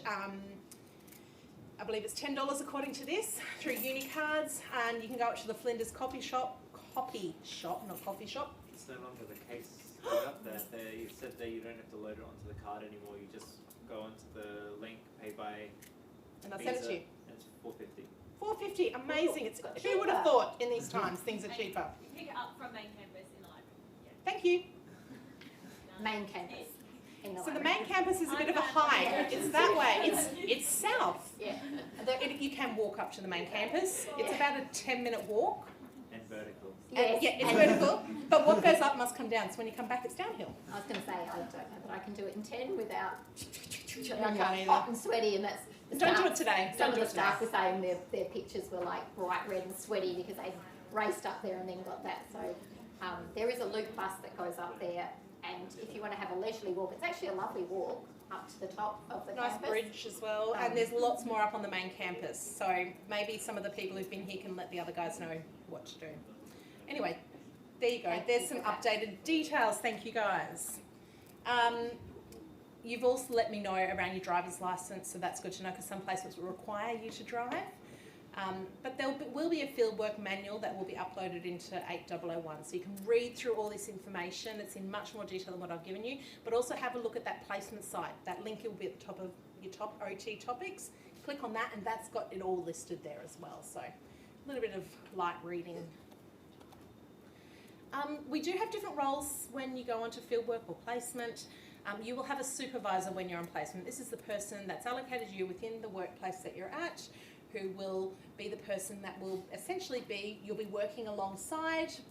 You may work alongside an array of people, but they are ultimately responsible for the placement experience for you, and they'll be the ones who will be driving things like your assessment, so the SPEF, the grading of that. We also have clinical educators. I think I've talked a little bit about them. These are staff that we at the university fund who sit within the workplaces and support you guys when you're on placement. So for example, our clinical educators at RAP and FMC will have weekly tutorial meetings if you're on placement in those locations. And similarly, other ones will do the same sort of thing. They'll be the person, your go-to person on site if you're having any issues. They make that bridge between academic learning, they know the topic content that you taught, and real world learning in the placement side. So they're that key sort of person to help facilitate that transition. Yeah, they're very, very supportive. We have the placement in education coordinator. So at the moment that is Ali, and she is the person that looks at allocating your placements, and she sources placements as well. So she speaks to the OTs in the field around placements, placement opportunities. The student engagement coordinator, where's your role in regards to placement, Sandra? So I typically get involved with placements when things are going not so good. So that might be that you are realising that in the academic setting you were coping really beautifully with all the challenges that were going on in your life, but you get to placement and you have to front up 8 till 4, 9 till 5 every day, and things start to go awry. So then the placement education coordinator or the clinical educator might call me in to just offer that additional support, so I can talk to you about some options around whether you need to actually go part-time. Are there ways that you can reduce some of the load that you're carrying while you're on placement?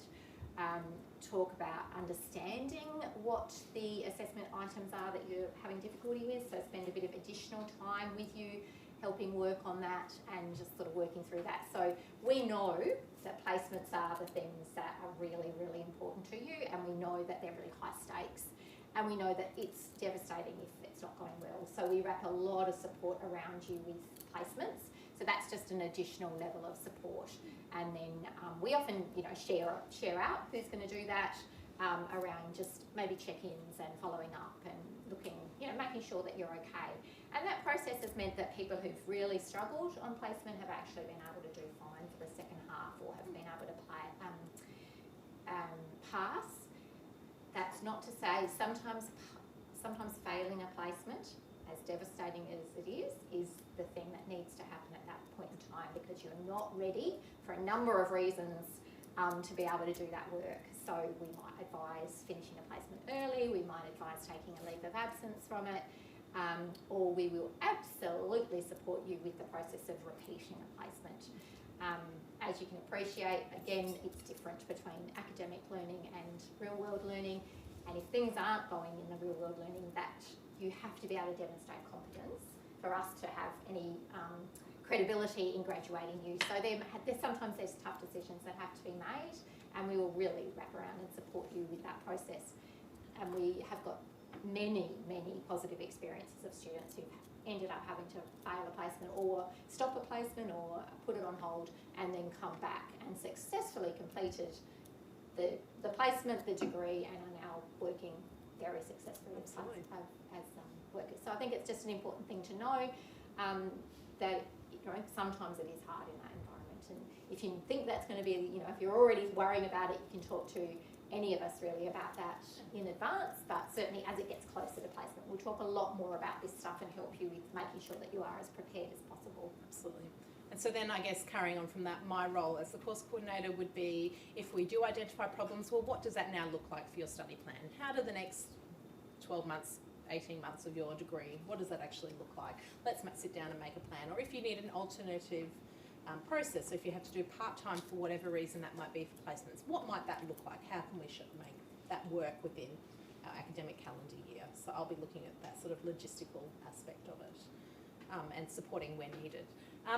One thing I've realised that we don't have on this, because historically our placement education coordinator has also been the topic coordinator for all our placements, but now we've got a little bit of a different approach. So your topic coordinator will be the person that will be your go-to for any key issues on placement, particularly if you don't have one of these placement clinical educators there. So if you're not at a place with a clinical educator, you'll be speaking to your topic coordinator and they'll be supporting you on placement as well.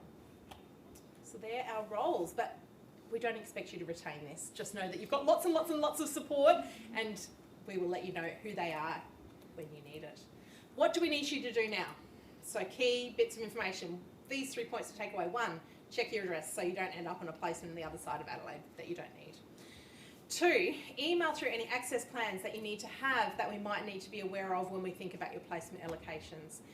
And email Kate, who's the topic coordinator over 8001, if you have any concerns or issues regarding the observational placement. I fixed something up in here, but it's not actually there now. That's interesting. We now have a new placement email address that literally was set up 2 days ago. This is where you email all placement issues. But not compliance issues. No, definitely not compliance. I need to, anything that's around placements. placements. I don't know if it's... I'll check that. But if you're not sure whether you should talk to your topic coordinator, which was most likely Simone, or Kate as the topic coordinator for the observational placement, or Ali, if you email this, they all 3 will check that and make sure that someone's going to respond to your placement question. Yep. But who do you email for compliance issues? Yeah. At? And how do you email her? CNHS placements. So placements. So CNHS is the College of Nursing and Health Sciences.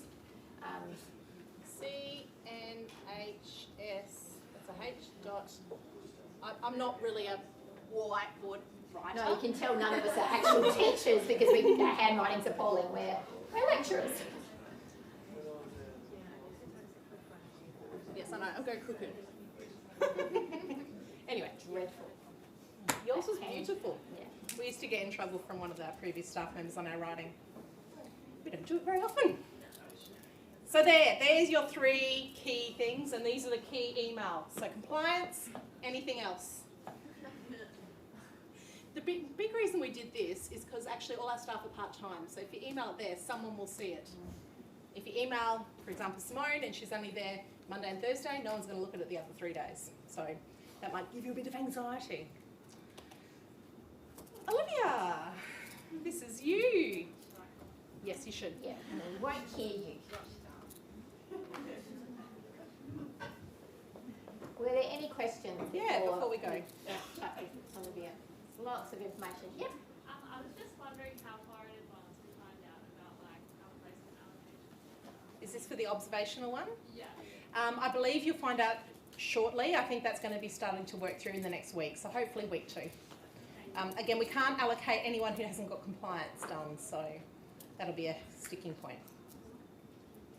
And remembering the choice of Thursday, Friday, you will... No, don't, that's not nothing. That was previous. The choice of week 1, week 2. That's not the Thursday, Friday. Sorry, the class. Sorry, I thought you were talking about placements we used to have on the observation one on a Thursday or Friday that ran for these many weeks. That doesn't happen anymore. Okay. Sorry, I thought you were just getting a bit...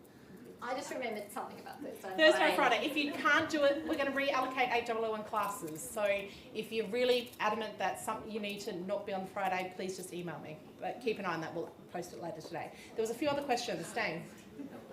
My question was just around, so with like timetable saying stuff like, oh, like this class will run until 3 or the placement Yes. runs 9 till 5. Are we expecting that any of those particular placements will run over that? Placement definitely will be 9 to 5. I can guarantee they're usually, that's like a full day. So that one, don't expect that to change. Although if you're in a hospital, it'll be 8 till 4.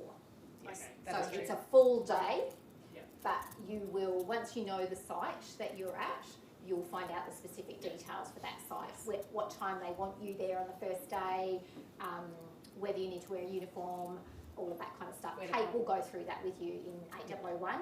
But they're full days. But it is a full day. But they're not likely to run over the 5, like you're not going to be there till like 6.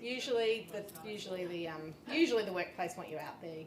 Yeah, don't think about. They shut down, walk out, staff are leaving too. So again, that can be a question that you should be able to clarify with whoever your allocated supervisor is. And if you can't stay Make back, that clear. you just make that clear. I understand this placement goes through till 5. I actually have to leave right at 5 because I've got to pick up my children or get to work. Just tell your supervisor that, because I work in community. Community is much more flexible, so we would often, not often, but there might be a sort of thing of, okay, I'll just wrap this up. Are you happy to stay back and work on this and la la? But if I know a student has to go somewhere, then I'm not going to say you have to stay back, because it's not a requirement, but it might just be, because placement's really about seeing what this context of this place is like. So if OTs would typically work a little bit more flexibly, if you can do that, you can, but there's no expectation that you have to, because they totally understand. Yeah. But again, it's the communication. If you don't tell somebody that, and then you're thinking, oh my God, I'm staying here and I'm really getting stressed, and that's obviously going to be an issue. And So then your just supervisor's like, they're not interested, they're Yeah. disengaged, they're why looking out are the they window. running out the door? Like, honestly, here, because it's cultural stuff, cultural norms. You know, in this culture of this workplace, we stay back, we finish, we do this, we chat.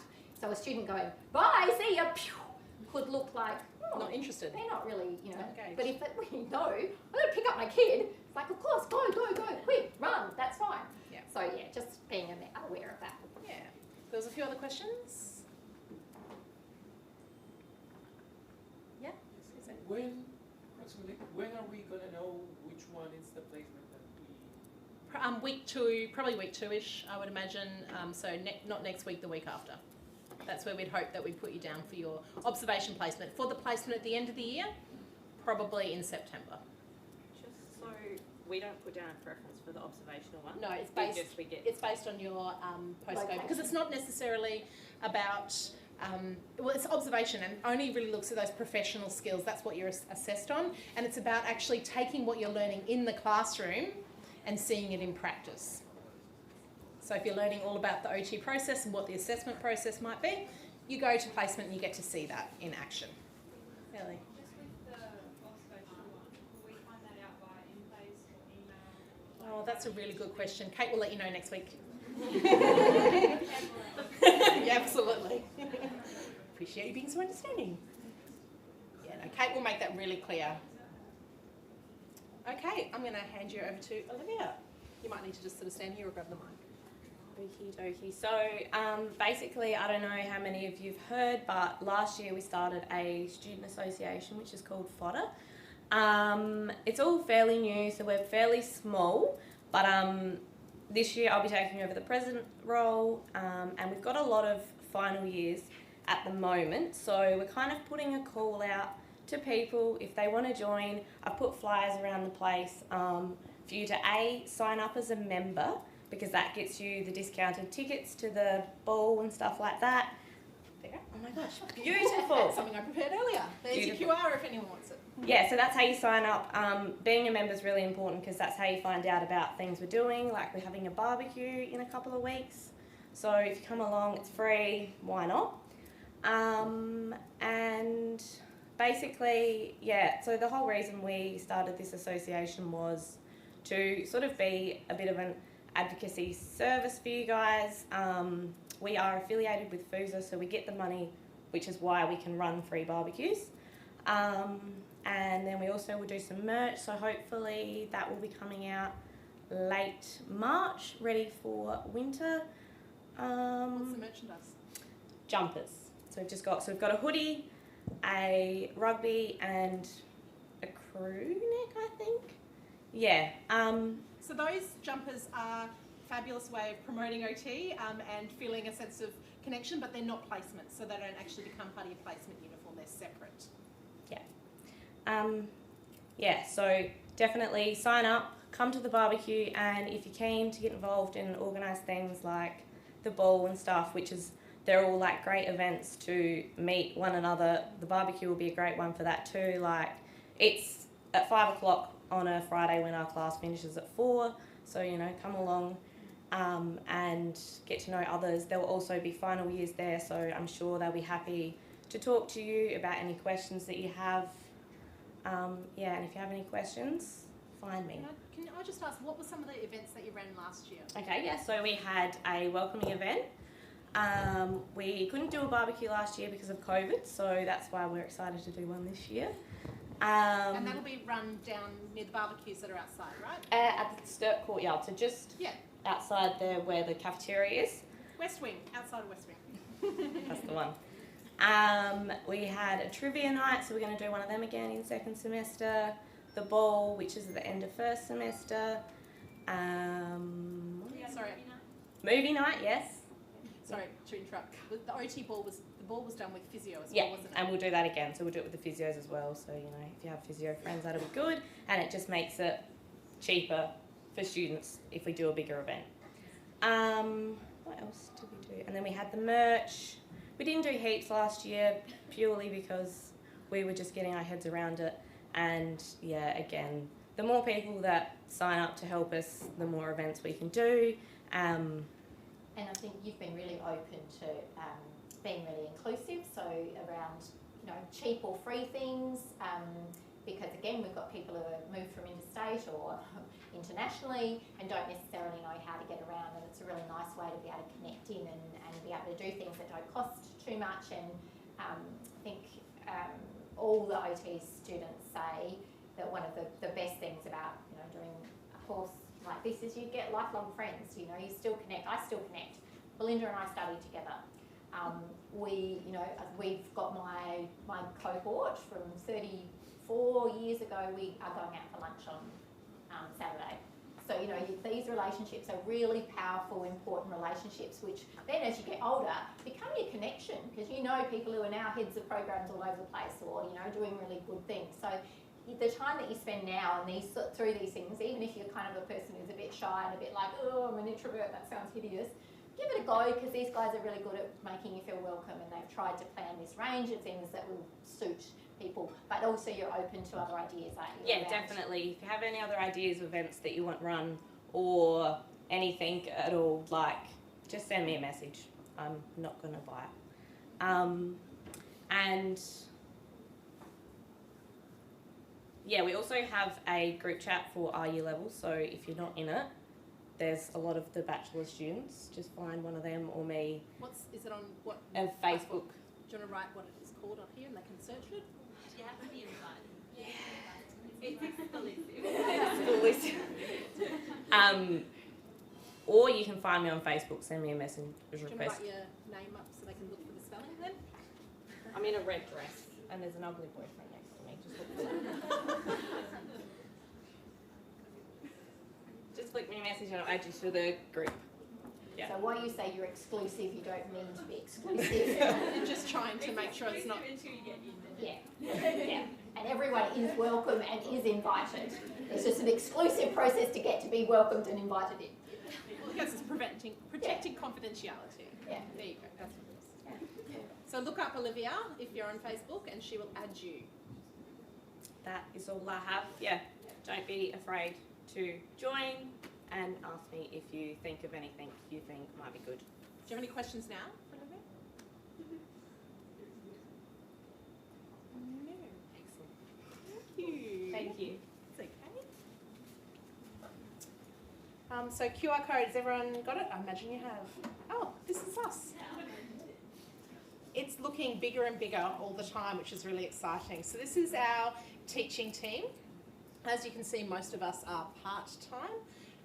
So Stacey, who came in, Sandra and myself, and Belinda. We also have Ali, as I mentioned, who's on semester 1 study leave at the moment, but she's our fieldwork education coordinator. I know she will pop her head in at some point and say hello, but she's knee deep in, or neck deep probably, in thesis writing, which is very exciting for her. I think what's really exciting for us now is a 12-year program. Stacey's certainly got a number of students, graduates from our program, who are now doing PhDs with her.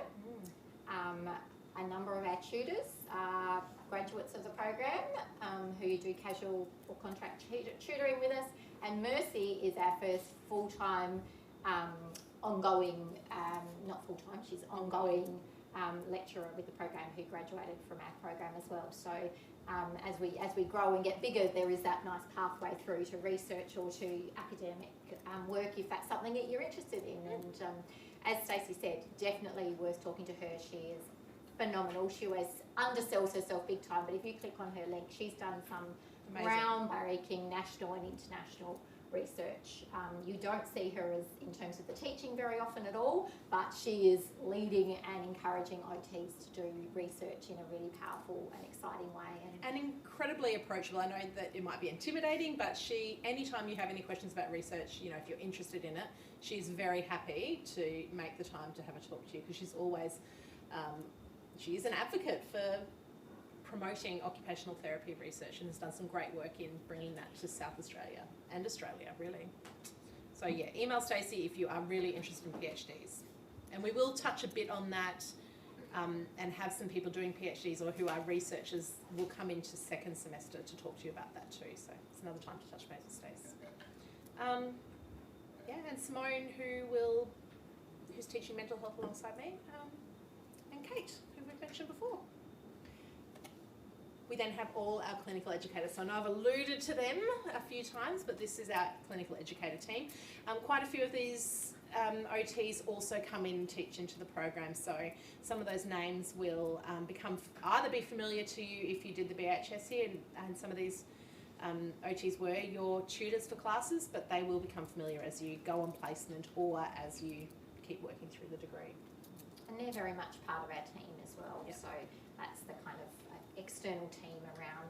They, as I said before, they understand the course content, they understand the values of this course, they will understand any particular issues that you share with in terms of going forward. They get to know about that because they're part of the academic team, but they won't share it with your supervisor unless you give permission or you choose to. So there's that level of kind of just remembering that they're an extended part of our team. That should say 2023. I don't know why things haven't updated. I definitely did some stuff to it. I know I added that placement email. It is lunchtime. And for those people who are through the 5-year program, we will say goodbye. For those who are direct entry, both international and domestic, come back at 1:45, so in half an hour at 1:45. And we will have a bit more of a chat with you and answer any specific questions you have about studying OT and studying at Flinders. Obviously, people who've done the 5 years are welcome to come back, but you probably don't need to. You're probably ready to go. So, guys, can I just say one more thing before you run away and get really loud?